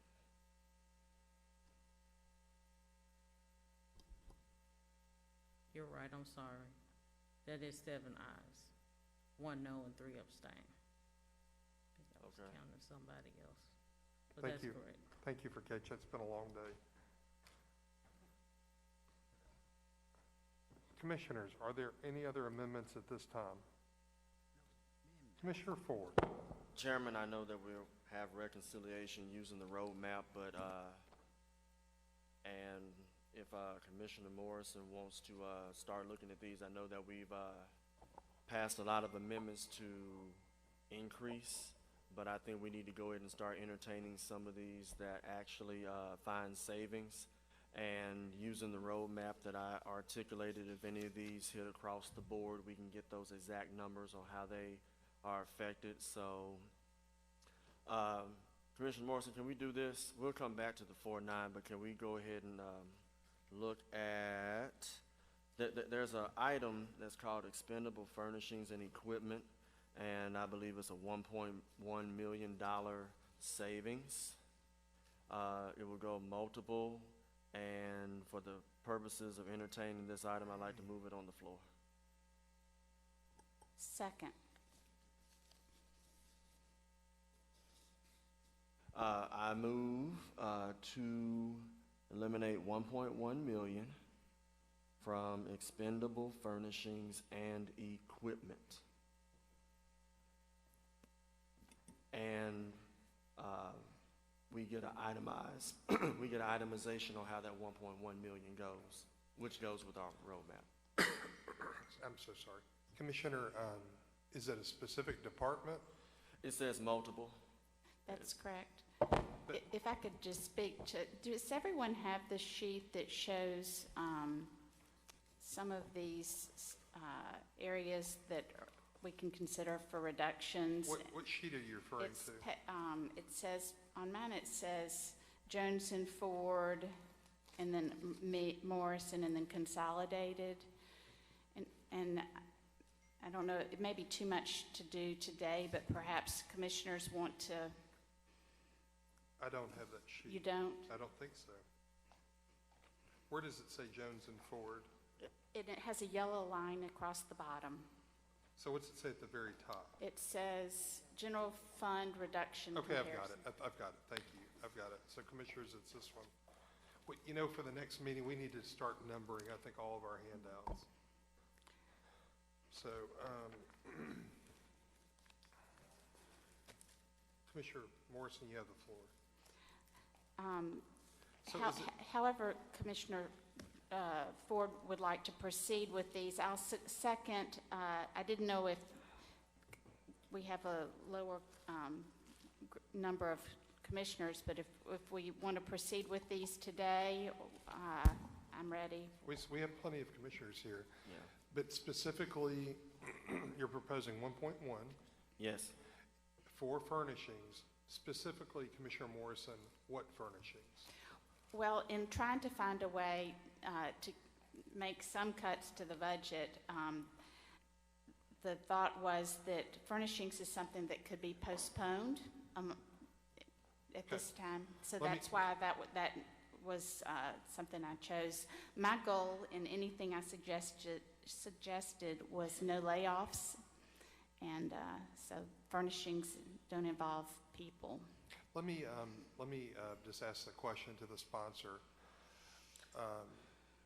because again, I'm not necessarily opposed, but we have some projects that are about to come online, and again, maybe the CFO and CAO could help me with this. We're about to open the brand new multi-million-dollar building for the health department. I feel pretty confident you cannot move that dilapidated furniture that's in the old health department into the multi-million-dollar new building. You're also about to open up Vector Control's new building in September. If you pick up the desk right now in Vector Control, they literally, commissioners, will fall apart. They're literally 40, 50 years old. You can't even imagine what it looks like. And again, I appreciate Commissioner Morrison bringing us a cut, but at the same time, I think we need more specifics. Does anybody from the administration want to comment on? I just literally brought up health department, which I bet is probably a lot of furniture. Vector Control probably isn't a ton, but you're going to literally have to replace every piece of furniture in Vector Control because the other stuff is 40 years old. So how do you get to $1 million worth of savings? I will totally agree with you, Mr. Chairman. I believe that if Dr. Householder was here, she would make a very compelling argument in terms of moving some of the old furnishing as well as equipment from the old health department into the new health department building. As a matter of fact, she's explained to us that a lot of the equipment is obsolete today, and that is probably one of the reasons why she has convinced us that we should fund new furniture where it's necessary, new equipment where it's necessary, for the new health department building on Jefferson, as well as the new Vector Control facility, which will be in the old scan interior at the corner of Summer and Sycamore View. We're still in the process of renovating 201 Poplar floor by floor. I think we'll be in design mode, and I believe if the criminal court clerk is still here today, she would attest to the fact that a lot of times when you move into a renovated office, just moving the old obsolete furniture from one office to the next office is just one of those things that we've done time and time again. At some point, we really have to invest in new furniture throughout Shelby County. I think everybody has participated by being as conservative as possible when it comes to the purchase of new furniture. I think many offices throughout county government would love to purchase new furniture, but we've kind of held a range on that for years. As a matter of fact, we completed a number of costly construction projects where FF&E was not even included, and I think today that we're having to go ahead and bear the blunt of things and purchase some new furniture. Well, again, I want to thank Commissioner Morrison sincerely for bringing a cut. But this commissioner couldn't support it just because I think in reality I just go to the health department a lot because of my role as chairman, and I've championed, for example, vector control since I was appointed, and literally the furnishings where they are right now, commissioners, looks like Dr. King days, quite frankly, and the trash sanitation workers strike. That is how bad it is. So again, Chairman, if I may, did you, just one second.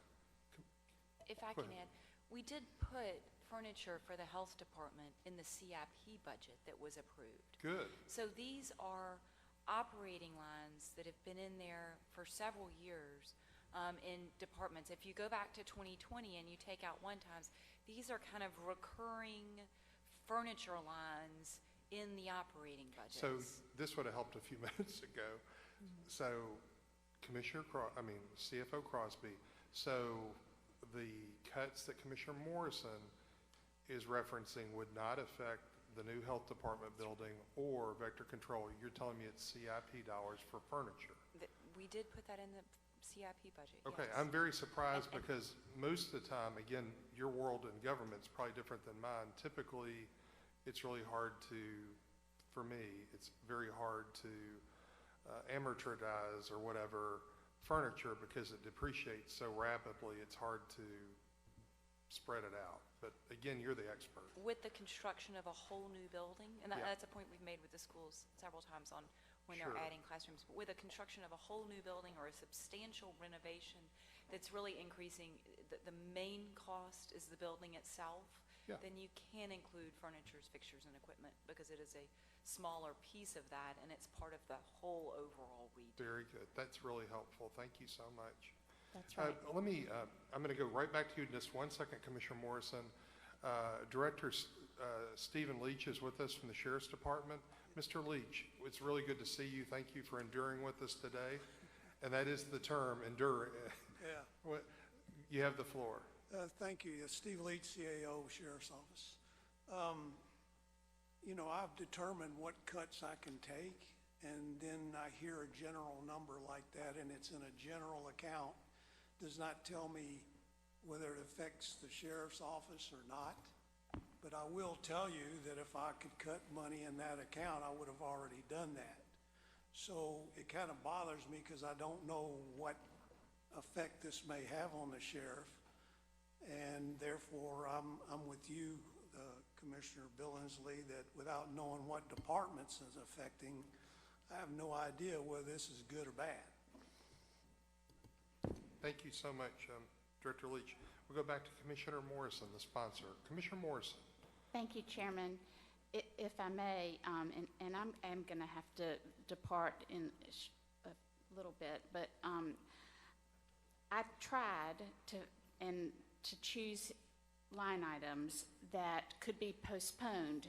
Of course we would like to fund all of these things, but the reality is that there's been a lot of additions, and so unless somebody has a funding source in mind,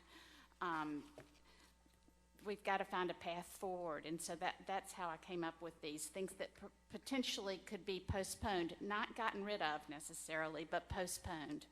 So I just thought that new furniture might be something that could at least be postponed. Chairman. Do you want, do we want to, Commissioner Morrison, do we want to vote up or down this one item on furniture and then go to another one of your proposed budget cuts? I just defer to you, or do you have other ones you want to propose? Depends on the will of the body. If it were up to me, these would be my proposed cuts, and you've got them all before you, commissioners. Well, I think if you present them, we'd be happy to entertain them. Okay. Commissioner Morrison is the same, the will of the body. Commissioners, do you want to vote up or down each item, or do you want to, I think it's going to be hard to look at it as a package. Commissioner Ford. Chairman, I think that would be the best way to expedite and to go with what CEO Leach and I know other electeds have said. This is why in the roadmap I have asked the administration if there is an effect of a particular dollar amount, that they give us that particular dollar amount so that if we have to reconcile later, then we are able to do that work. So it goes back to the roadmap. So I think we could entertain all of these numbers. I don't think that, I mean, if some of these numbers would have to be modified, like I got a question about the next one, I think before we leave here, instead of having just addition plus addition plus addition, we have to entertain some savings. So even if we have to come back and reconcile. Commissioner, I'm with you. I agree with you. I believe, You know, Commissioner Turner before we earlier, leave, we have to. Commissioner Turner earlier today was saying, I need a path. Well, at least I'm hearing a path. It's the first time all day, I mean, one of the most demonstrative things today that I heard, a path, and Commissioner Morrison has provided one path on cuts. I would like to offer up a friendly amendment to your motion. Before I do that, Trustee, is your comment related to this? Yes, Commissioner. Okay, before I make another comment, our trustee, please.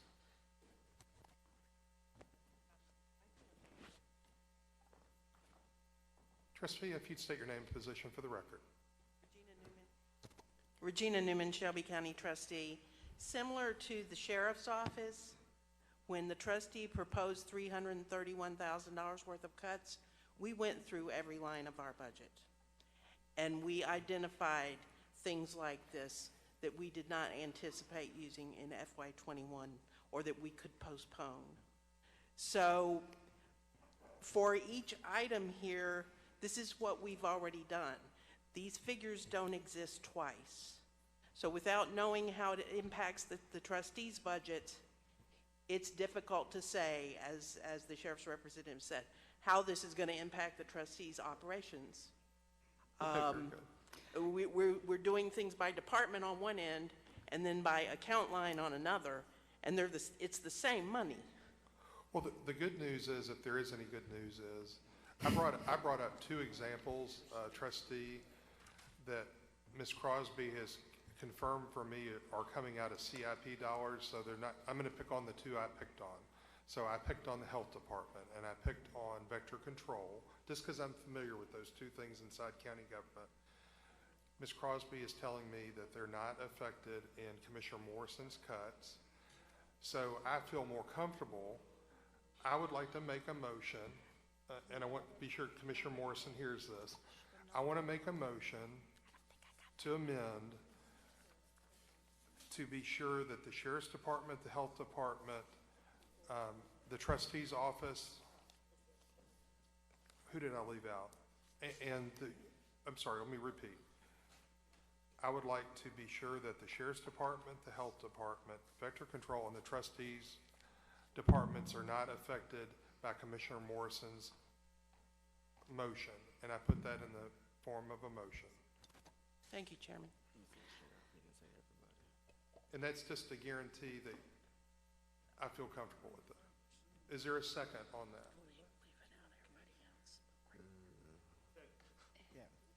If we really believe it, if we really believe what we're saying, no one, and I'm just being kind, no one should have a problem with that. There may be ongoing recurring expenditure lines that are for health department furniture. I and finance have some. So your specific buy for the building on Jefferson is in the CIP. But there are ongoing recurring furniture lines. And if you carve out, Commissioner Morrison's reductions are for $17.5 million. That is a substantial amount of money to cut.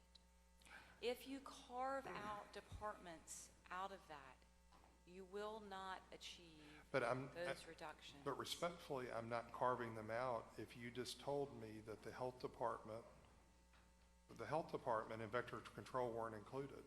I understood you as saying the buildings, the new buildings that need new construction. The That's what health I'm referring department to. would have furniture that's being cut here.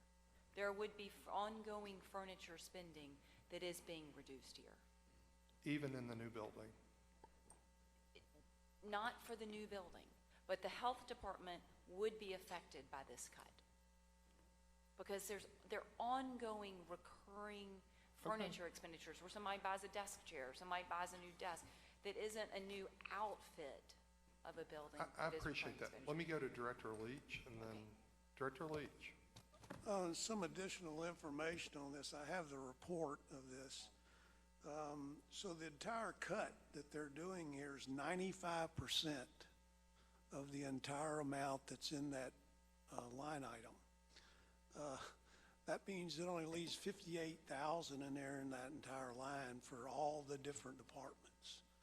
I'm going, wow. Are you talking about only the Sheriff's Department? Or are you talking? No, all I'm of- talking, this is all in the 60, this is everybody. They're cutting 95% of that number, so it isn't really a source you can see of use or not and reoccurring, you know. Well, considering the sheriff's budget is 180 million roughly of the 436 million of the general fund, if we're going to find a way of cuts, then, you know, everybody's ongoing furniture budget looks like a place that seemed reasonable to me. Maybe you have a better idea, but, Well, I just, again, I'm going to defer to the body. I just think when we bring up those numbers, we need to be really, really transparent. they're all on the sheet. How would I have known that 95% of it was cut?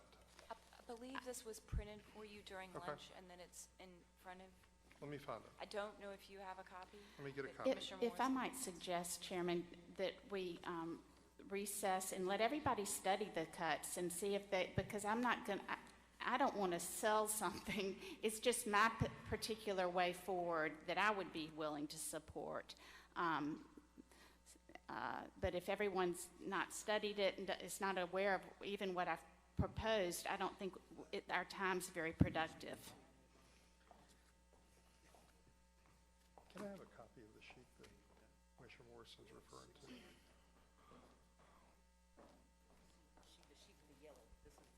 Show me the line item she's talking about. I mean, I've sent it all out like 3 different times. This is one. Okay. Exhibit B. That was Exhibit B of my, proposed. Here, no, it's right here. You can have it. I have it on my computer. I am gonna have to go, though. He said 3, and so I think, you know, maybe we can look at the cuts. Nobody's prepared to do them.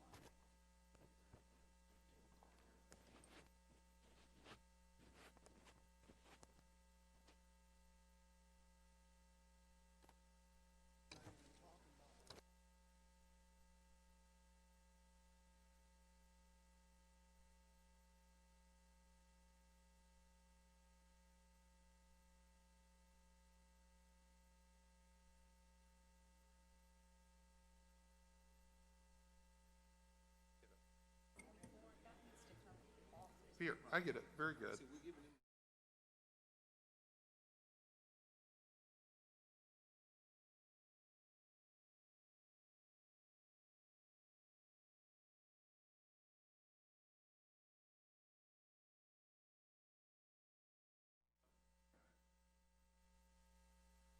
We've got Commissioner Wright, Commissioner Mills, Commissioner Ford, Commissioner Lowry, there's 4, Commissioner Billingsley's 5. We have more than 7 in the room. I don't want to be misportrayed here. I very much value what Commissioner Morrison is suggesting, but I didn't even have the document in front of me. And now that I have the document in front of me, it shows a reduction of 95% of all expendable furnishings and equipment. So that's all my question was, but I didn't have the document. On Wednesday, I will be sure, commissioners, that anything comes up before us, we'll have every document in front of you and we'll put a number on it so we can do a better job. Does anybody else have anything? It's this document. I don't know if you even have it. Okay, so it starts at the top. It's called Exhibit B, which I've not had at all. Exhibit B, proposed operating budget. Exhibit B is in boy. Does anybody have that? Okay, we need to get copies to the commissioners. Exhibit B is in boy. I have not seen this up until now. Maybe y'all have it and I didn't. It's attached to the previous agenda from a previous meeting if anybody Yeah, has we that, didn't but bring I that. will send it to.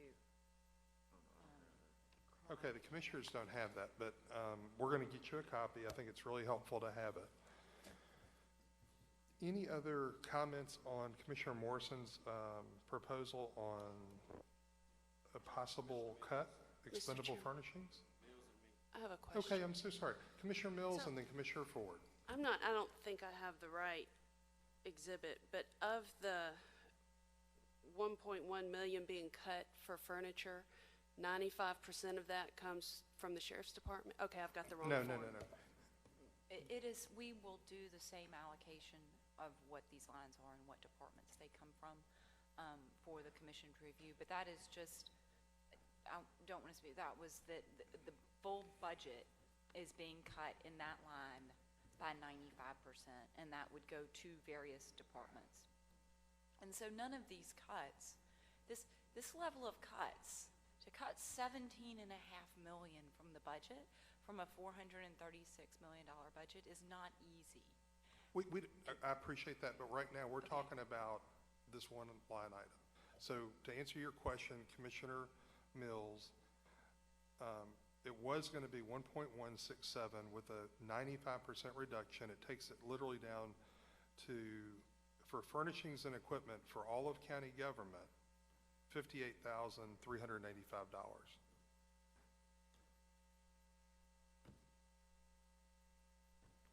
Any other questions on this item? Commissioner Ford. All right, as we go down these amendments and to stay on this particular item, but to have latitude just a little bit, Mr. Chair, we're going to need the breakdown for every single one of these cuts so that we can see that. So I just want to reemphasize that. So twofold. One, we can see specifically how it affects each division. And then two, realistically, it would give this commission an idea of where we're at when we reconcile before we meet again, so we can see if we're in the red or if we're in the black and by how much, because, you know, we've done a lot of amendments. So I would say with any other amendment that deals with a cut or savings, we have to have that piece in place that gives us that information so that we'll know exactly where we're at and what we need to do for next week. Commissioner Ford, I would agree with you, but I would also argue if you cut 90% of any one line item, you don't really have anything to look at. And let me just pick on one here, travel. I think with COVID and everything else, travel is going to be extremely limited. So travel was originally $780,000. If you cut it by 90%, that leaves $78,000 for all of county government. Now, I think. No, you're fine. You understand. The Yes, I do. county commission by itself, and again, we're post-COVID, so there are going to be a lot of NACO meetings or urban, NOC. they're all going to be canceled, but the sheriff has got to go to Nashville. The mayor's got to go and represent us. At times, Commissioner Morrison went to D.C. this year and helped us get a federal grant. Realistically, on the ones that are 90% cuts, how's that possible? And I get it's a new budget, but on anything that's 90%, I think it's just, quite frankly, impossible or excessive. Now, all of these 90 or just this one that we don't know yet? I'm so sorry. We've got. I don't have that sheet. I'm sorry that you. Okay. Yeah. I'm just saying, before Ms. Crosby does a tremendous amount of digging, Many of them are just 10%. there are, yes, I'm just going to go down real quick. 80% reduction, 95% reduction, 90, 40, 20, 25, 75, 20, 20, 20, 50%, and then you get to 90, 90, 10, 90. The ones that are 10%, I'm sure most likely we could really work on that. Let's pick on one that's really doable, Commissioner Morrison. Outside consulting services. It's budgeted at $1,007,000. Commissioner Morrison is suggesting a 10% cut. And so it would only reduce our $1 million consulting services by $100,000. So Chairman, what line item is that? I don't have your is documents. 6665. So that's a great example of a 10% cut, but yet it saves us $100,000. And that's probably doable. You had 80,000, I had 100, we were close on that one. Right, so Chairman, so we won't get the red flag by our parliamentarian trying to go to another item before disposing of this I one. understand. I'm sorry I belabored this, but I think this is worth looking at. Yeah, so Chairman, so that we can all have that, so that we can do this. She's going to print it off right now. Commissioner Morrison, would it be okay that we lay this particular item on the table for the purposes of waiting until we get the next, until we get the sheet that has all of those percentage of cuts, and then we can move on? Yes, however you would like to proceed is fine with me. Chairman, I'd like to lay this item on the table. Very good. Let me go to Mr. Leach real quick. Yes, sir. You know, even with the mayor's request of the cuts of 2.6 million, we were able to provide them that particular one, even though that's off the table now. Now, in the Commissioner Jones one, I see it's 2.2 million. You know, and yes, I can handle 2.2 million, but I think I should be the one to say where I can get those from and everything else. If you just do this, it's liable to get up into some numbers that I can't afford, you know. So, yeah, it could be 4 million you're asking me for when everybody else is not contributing. So I just think department, it's important to know, because some of us do our work and make sure that we're staying within the run rates, what we're going to need, and they're justified through each law enforcement area, even travel. You're talking about that. We have travel where we have to go pick up inmates or people who've been arrested in other states that cost us money and have to bring them back. So it involves a lot of particular things here that are important. I would have cut out of here if I could have cut out of here. And so I just wanted that for the body to know. Thank you. Mr. Leach, again, thank you for being here. I go back to the will of the body. We're on the next amendment. Yeah, since that's we right, laid the because item you on went the through table. that. Yes. Thank you so much. All right.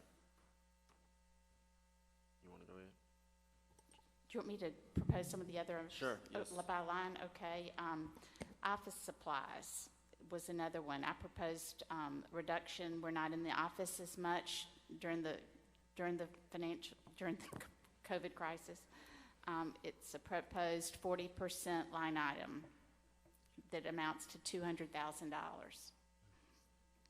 Paper products, I proposed 20%, and that amounted to $67,000. Do you want me to go name several of them?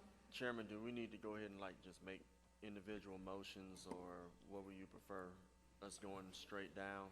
I go with the will of the body, and then let me go back to Mr. Leach. Okay. And Commissioner Morrison, if you want to keep going down the list, just know that there are some that Commissioner Jones and I did do, so we would just, if the motion is appropriate, like for instance, the one that you just mentioned with the, well, let's look at one where. And you had some that I did not have. Right, so I'm thinking in order to make a formal motion, if our dollar amount is smaller than yours, then the motion would be simply what you had minus what we had, and that would be the appropriate motion in my eyes to make that right. Very as good. we go forward. Just one moment, Mr. Leach. To add to it, for instance, I just heard, well, no one's in the office. Guess what? Sheriff's been coming in every day. Every human being is coming in the office every day. We haven't had a change of that necessary. So you need to just understand, you look at each department to see what's going on, and you can't just make a blind cut like that, in my opinion. So, You made a good point. Thank you, Mr. Leach. I'm going to go I back. see the budget chair trying to get your attention. Commissioner Jones. Thank you, Chairman. And basically, to get us to this clear pathways. So, Ms. Crosby, we have a deficit with some of the amendments already in it at what, 16.9? Okay. And if we walk that down, I'm going to walk it down with you, and I want to see if you agree with me so that we can get somewhere. 1.4 from the electeds. That would reduce it, the 16.9 to what, 15.5? You've told us that reimbursement from expenditures for COVID that we've already spent. I thought I heard in a meeting it was almost $5 million. Is that accurate? Those COVID numbers are not in any of this budget discussion for the numbers. No, no, The no. items that were approved for general fund, to use general fund balance, today were approved to be reimbursed from CARES dollars. Those amounts were never in the budget presentations because it was all adopted the same day that the budget was proposed. So it was not in, it is not back out Okay. now. Gotcha. But we're going to reimburse ourselves and put it back in the fund, right? That has already been accounted for in that 16.9 number. When did we do that? Did we get all of that? It never was out to begin with because it was adopted the same day that the budget was proposed. So it just that 2.5 is reimbursed, but the 16.9 shortfall just is pretending like COVID didn't happen. I get that. But if I spend some money out of my general fund, that's sort of where we got it from, right? We have set up separate funds to spend money for COVID, and where expenses are currently kind of being held in the 019 fund, they will now that you have approved that resolution today, they will be transferred to the 819. There's no general fund expenses after that are COVID reimbursable. Wait a minute. Well, see, this is where things are jumping around again. We spent money out of our general fund. Is that correct? For specific for COVID? Yes or no? Initially, we did. All right. Now we have an opportunity from the CARES dollars to replace monies expended during this crisis. Is that correct? Correct.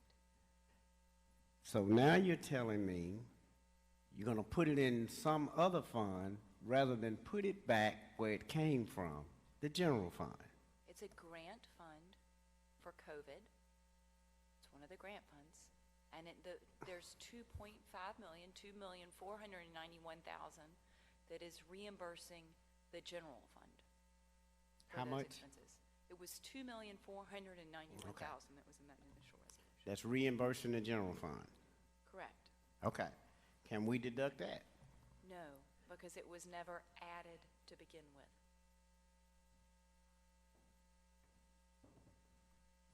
So it's still sitting there because you're using COVID dollars, but you're reimbursing yourself. If Commissioner Sawyer could help me with this, with explaining this? You were waving your hand. So it seemed like you had a good way to explain it. I was waving my hand because I wanted to know why this is painstaking. Why are we doing this like this? Okay. We already did this before, yes. Okay. So I think I get it.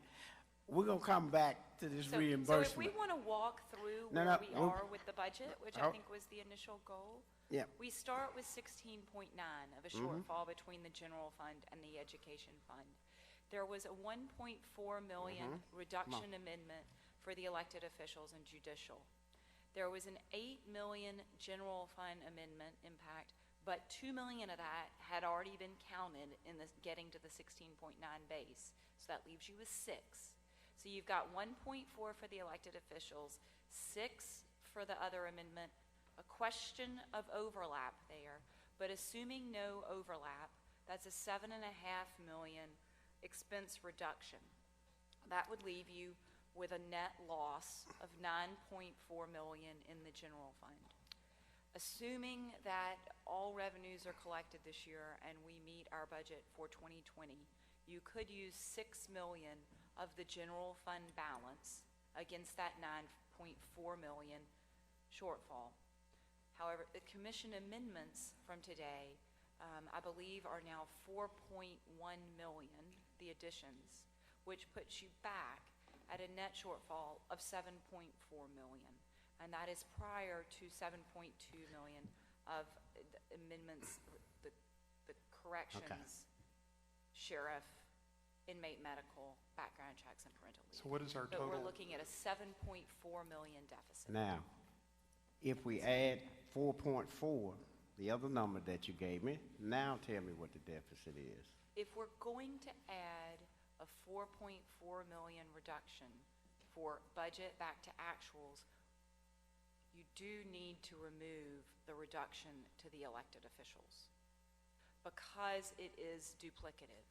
So it would be my recommendation that the commission pick whether to do reductions by department or to do reductions by line item.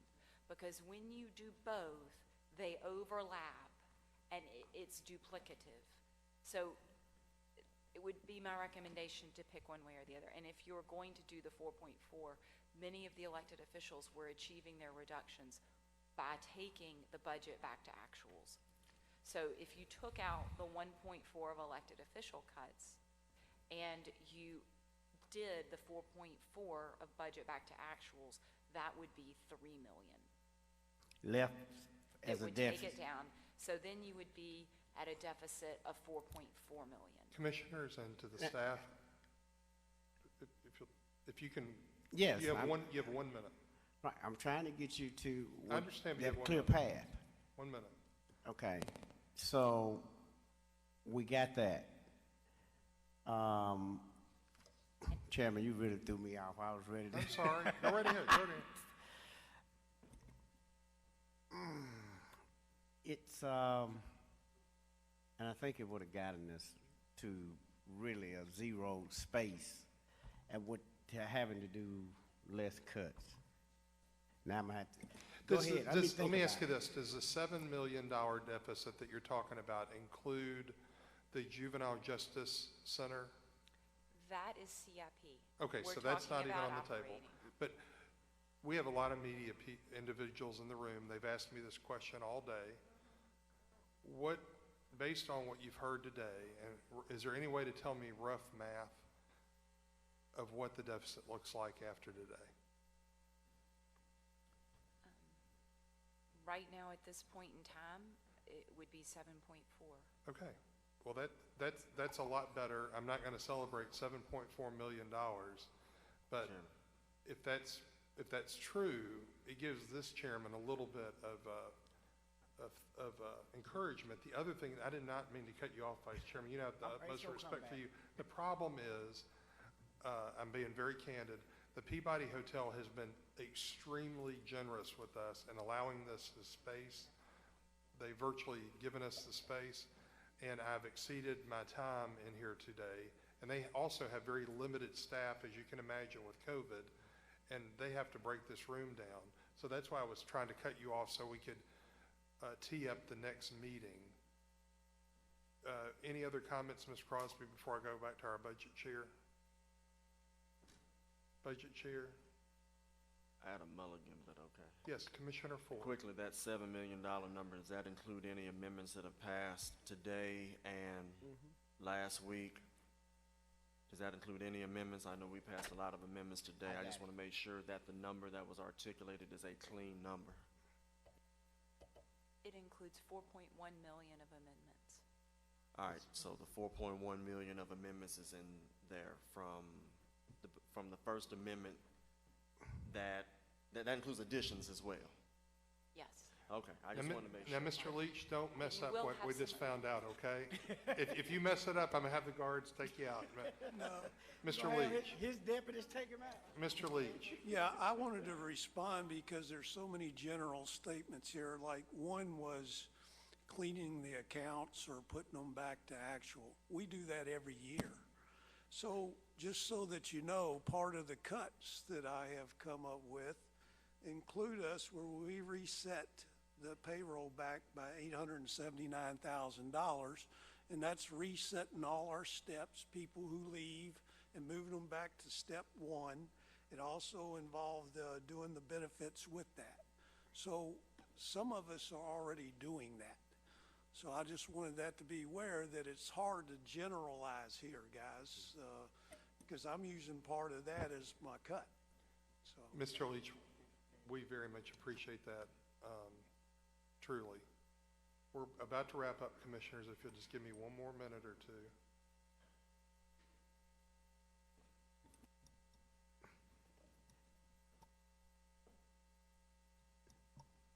Chairman, it came back to me. Can I exit now? So, Ms. Crosby, you've included everything that the commission has brought. But it is possible that there's some of those items that can be funded through another source. And until we figured that piece out, I think it even further reduces that deficit number. We've talked about it, kind of been told, don't talk too much about it, Megan, so I won't say it. Ms. Crosby, please don't say it. But it has been talked about, possibilities of some of the things that we put in could be used through another funding source. And if that is true, that could also reduce that, where are we at now? 4 million? Did you approve an No. overall We budget just back wa- to actual? We're at 7.4 unless you want to move ahead with that. But if you did the back to actual, give me that number. That would be You're three gonna have more. overlap, so we're gonna have to look at that, but it could Just, be just throw it on the table. could be 3 million. Okay, so now we're down to what, 4? That's 3. still a deficit. Oh, without the overlap, yes. Right, and you could potentially knock off some more with some of these others that I can't talk about right now, but would reduce it even more. Now, with the cuts that they are proposing, it is easier to find $2 million within that across the budget to zero all of that down. So we are really, really close to where we need to be with these potential, where we found the funding. We reduced a lot of this, and there are other items that can be utilized through other funding sources. And if we find that, we're gonna leave it right there. If we find that, we can even reduce it another 2 million, that only leaves us with a $2 million gap. And the same reason that you can't talk about that makes me uncomfortable in considering that. Because these are recurring operating expenditures in our budget. We've pulled out the one-times, and we're working with recurring expenditures for the general operations of the county government. Right, I get that, but that's not what I'm talking about. I Some know of the things exactly that we're doing are one time, okay? One time, not reoccurring. Some of the grants, if you Yeah, can. one put the time, grants in there. not reoccurring. So I would never do that to make it reoccurring, that it would continue to move forward. I'm simply saying, I'm trying to shrink that number down. Just kind of just roll with me just a little bit. Now we're only talking about 2 million. So now we can go to that sheet and look at that and maybe find 2 million in cuts that will zero all of this out. That's all I'm saying. We walk through different ways to reduce the deficit. we're pretty much down to 4 million. But if we use some other funds, we may find another 2 million that we can utilize. Now we're down to 2 million. That's where I'd like to leave this meeting today, where that we could agree now the deficit is only this much, as opposed to 16 million. It gives us a lot to work with, and then we could finish this budget out. I'm being pointed out here that I should repeat the fact that that number, that 7.4, does not include an incremental corrections subsidy, the incremental funding for the sheriff's de-annexation, or the funding for the inmate medical contract. Repeat those one more time. It does not include 7.2 million of funding that was mentioned in the budget committee's memo.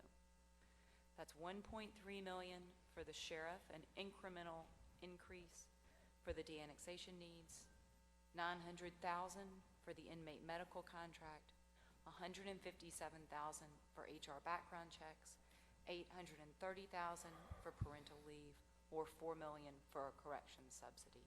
So that 7.4 million number includes none of those items. So if you added those back, what does that total? You would have 14.6 million as your deficit.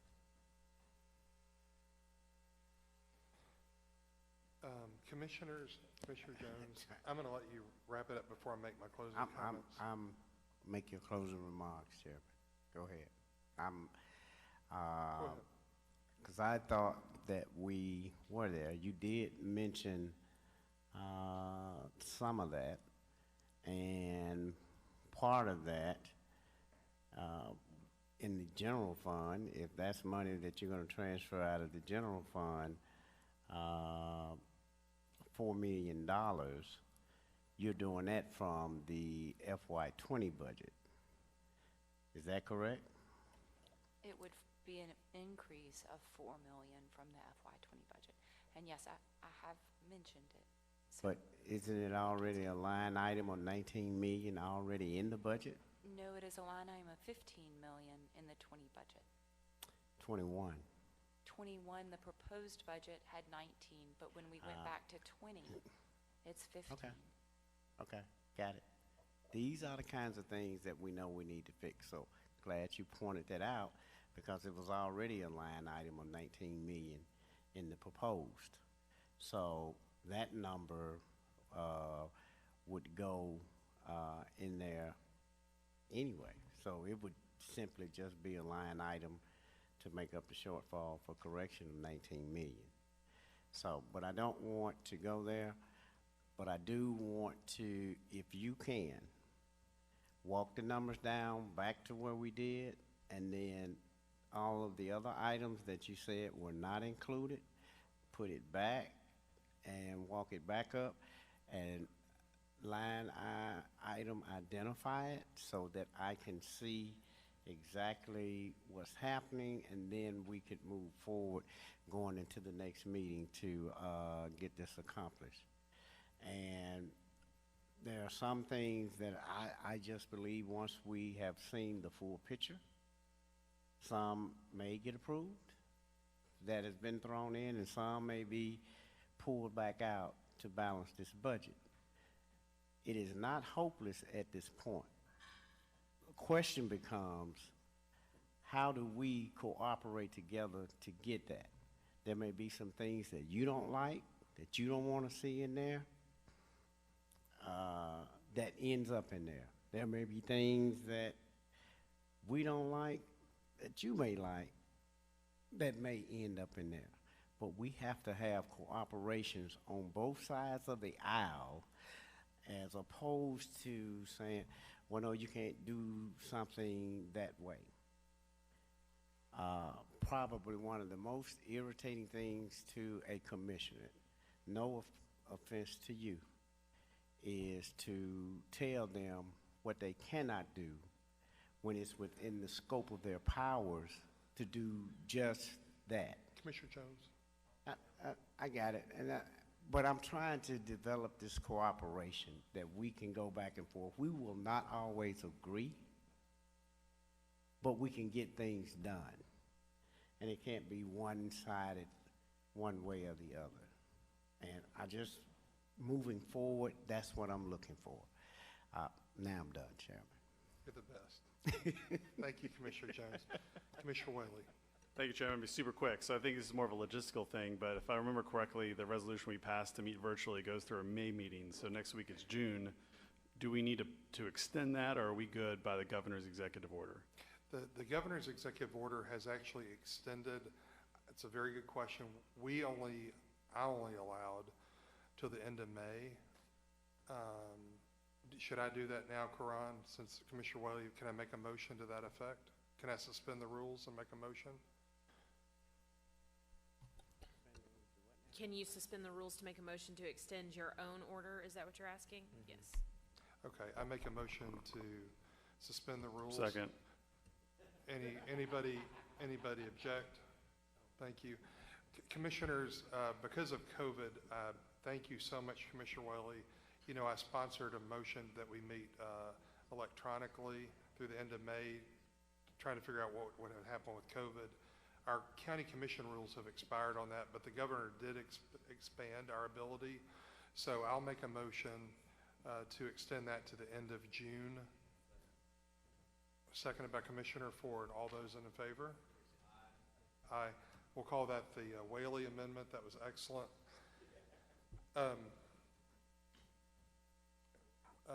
Commissioners, we've extended our welcome here at the Peabody. They have been such gracious and generous hosts to us. I will not tell you what they charged us for this room. It was really, they made this possible for us today. If it wasn't for them, we would be in real trouble, but they were very, very, very generous with us, and I'm very grateful to the Peabody Hotel. I'm really hoping their rooms will be full one day soon. Let's give them a hand for the Peabody, please. So to Ken Nelson, their general manager, we're especially grateful to them. And again, thanks to the Peabody Commissioners. We're going to wrap up. Our next meeting is next Wednesday. It would be my desire, and again, y'all can think about it, but it would be my desire to call another specially called meeting next Wednesday. This is, I don't know if you noticed, but this is a lot of logistics. I'm hopeful because of the governor's order and everything we've done in Shelby County, I'm hoping to recoup the costs of the audio visuals and streaming this for the Public Meetings Act, which I think we'll be able to do. The room is very inexpensive, but I would honestly like to come back on Wednesday if it's possible in person, either at Shelby Farms or here, and truly see if we can conclude the FY21 budget. Do you agree with that, Budget Chair? What about you, Vice Chairman? Okay.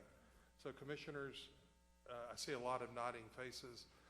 We'll have a committee meeting and a specially called meeting, most likely of the Shelby County Commission next Wednesday.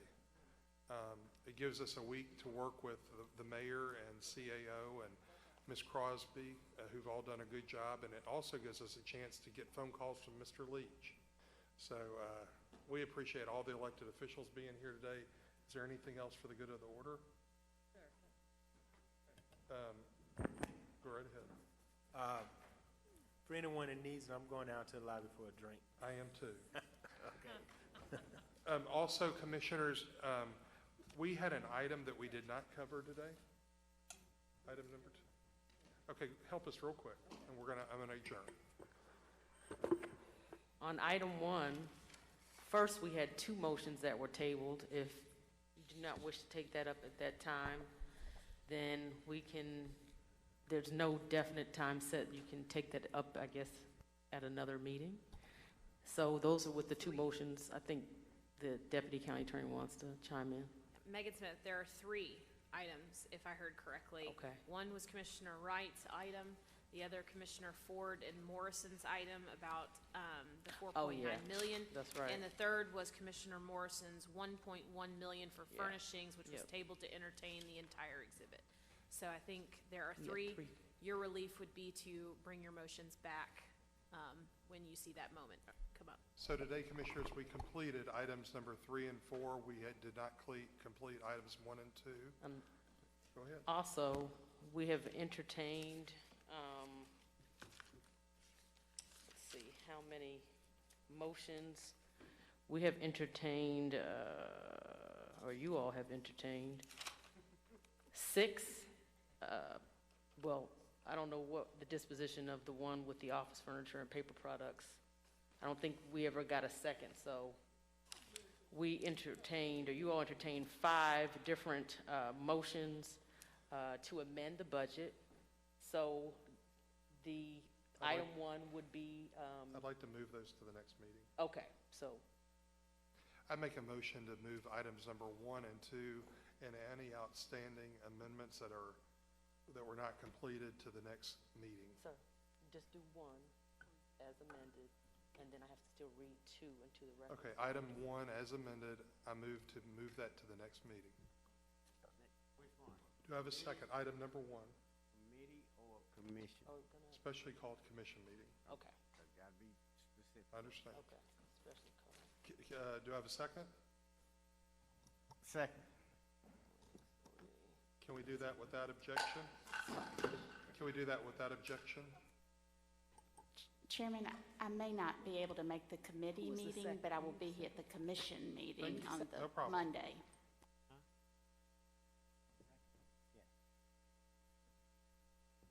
Okay. Okay. Hold on 1 second.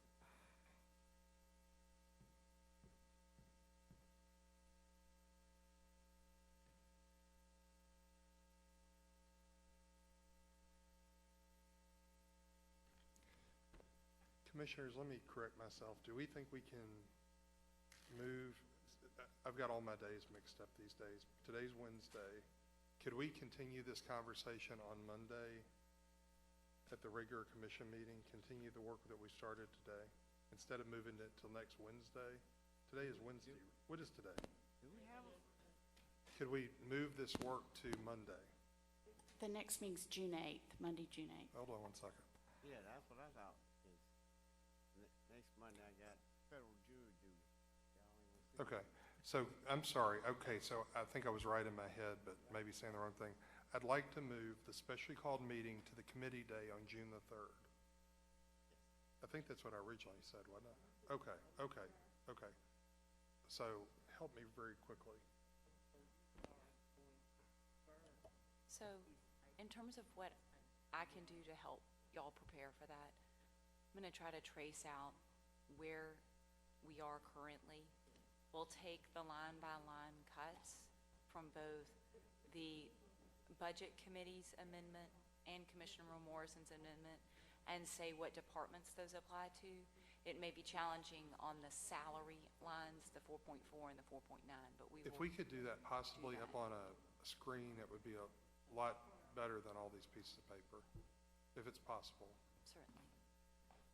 And then the amendments, and if I haven't captured something that someone mentioned in one of the amendments that impacts the general fund, No, because we have a if meeting. you'll let me know.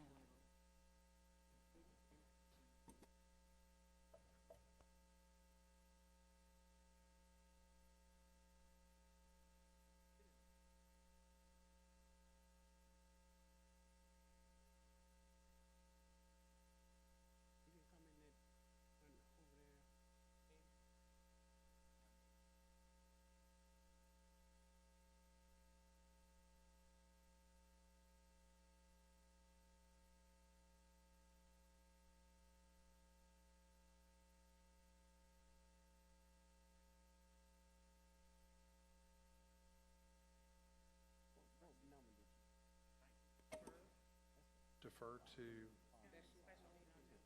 special call meeting on June the 3rd.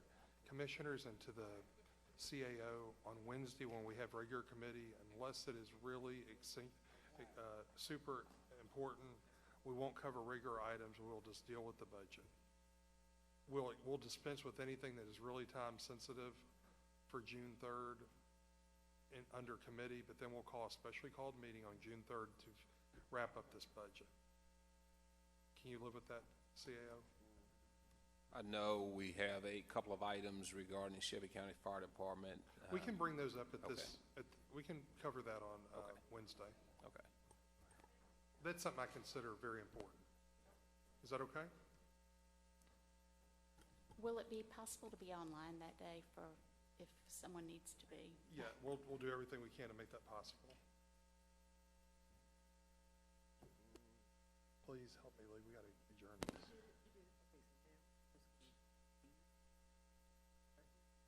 Go ahead.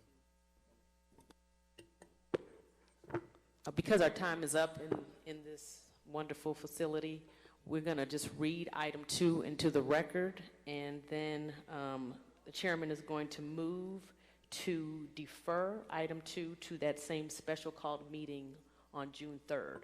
So item 2 comes from the Budget and Finance Committee, which is chaired by Commissioner Jones. Item 2 is a resolution amending the proposed fiscal year FY 2021 operating and position control budget by reducing specific general fund expenditures and to establish certain other budget procedures for internal controls in FY 2021, sponsored by Commissioner Brandon Morrison.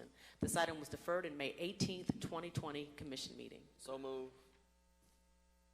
Second. Moved by Commissioner Ford, second by Commissioner Mills. Move to defer.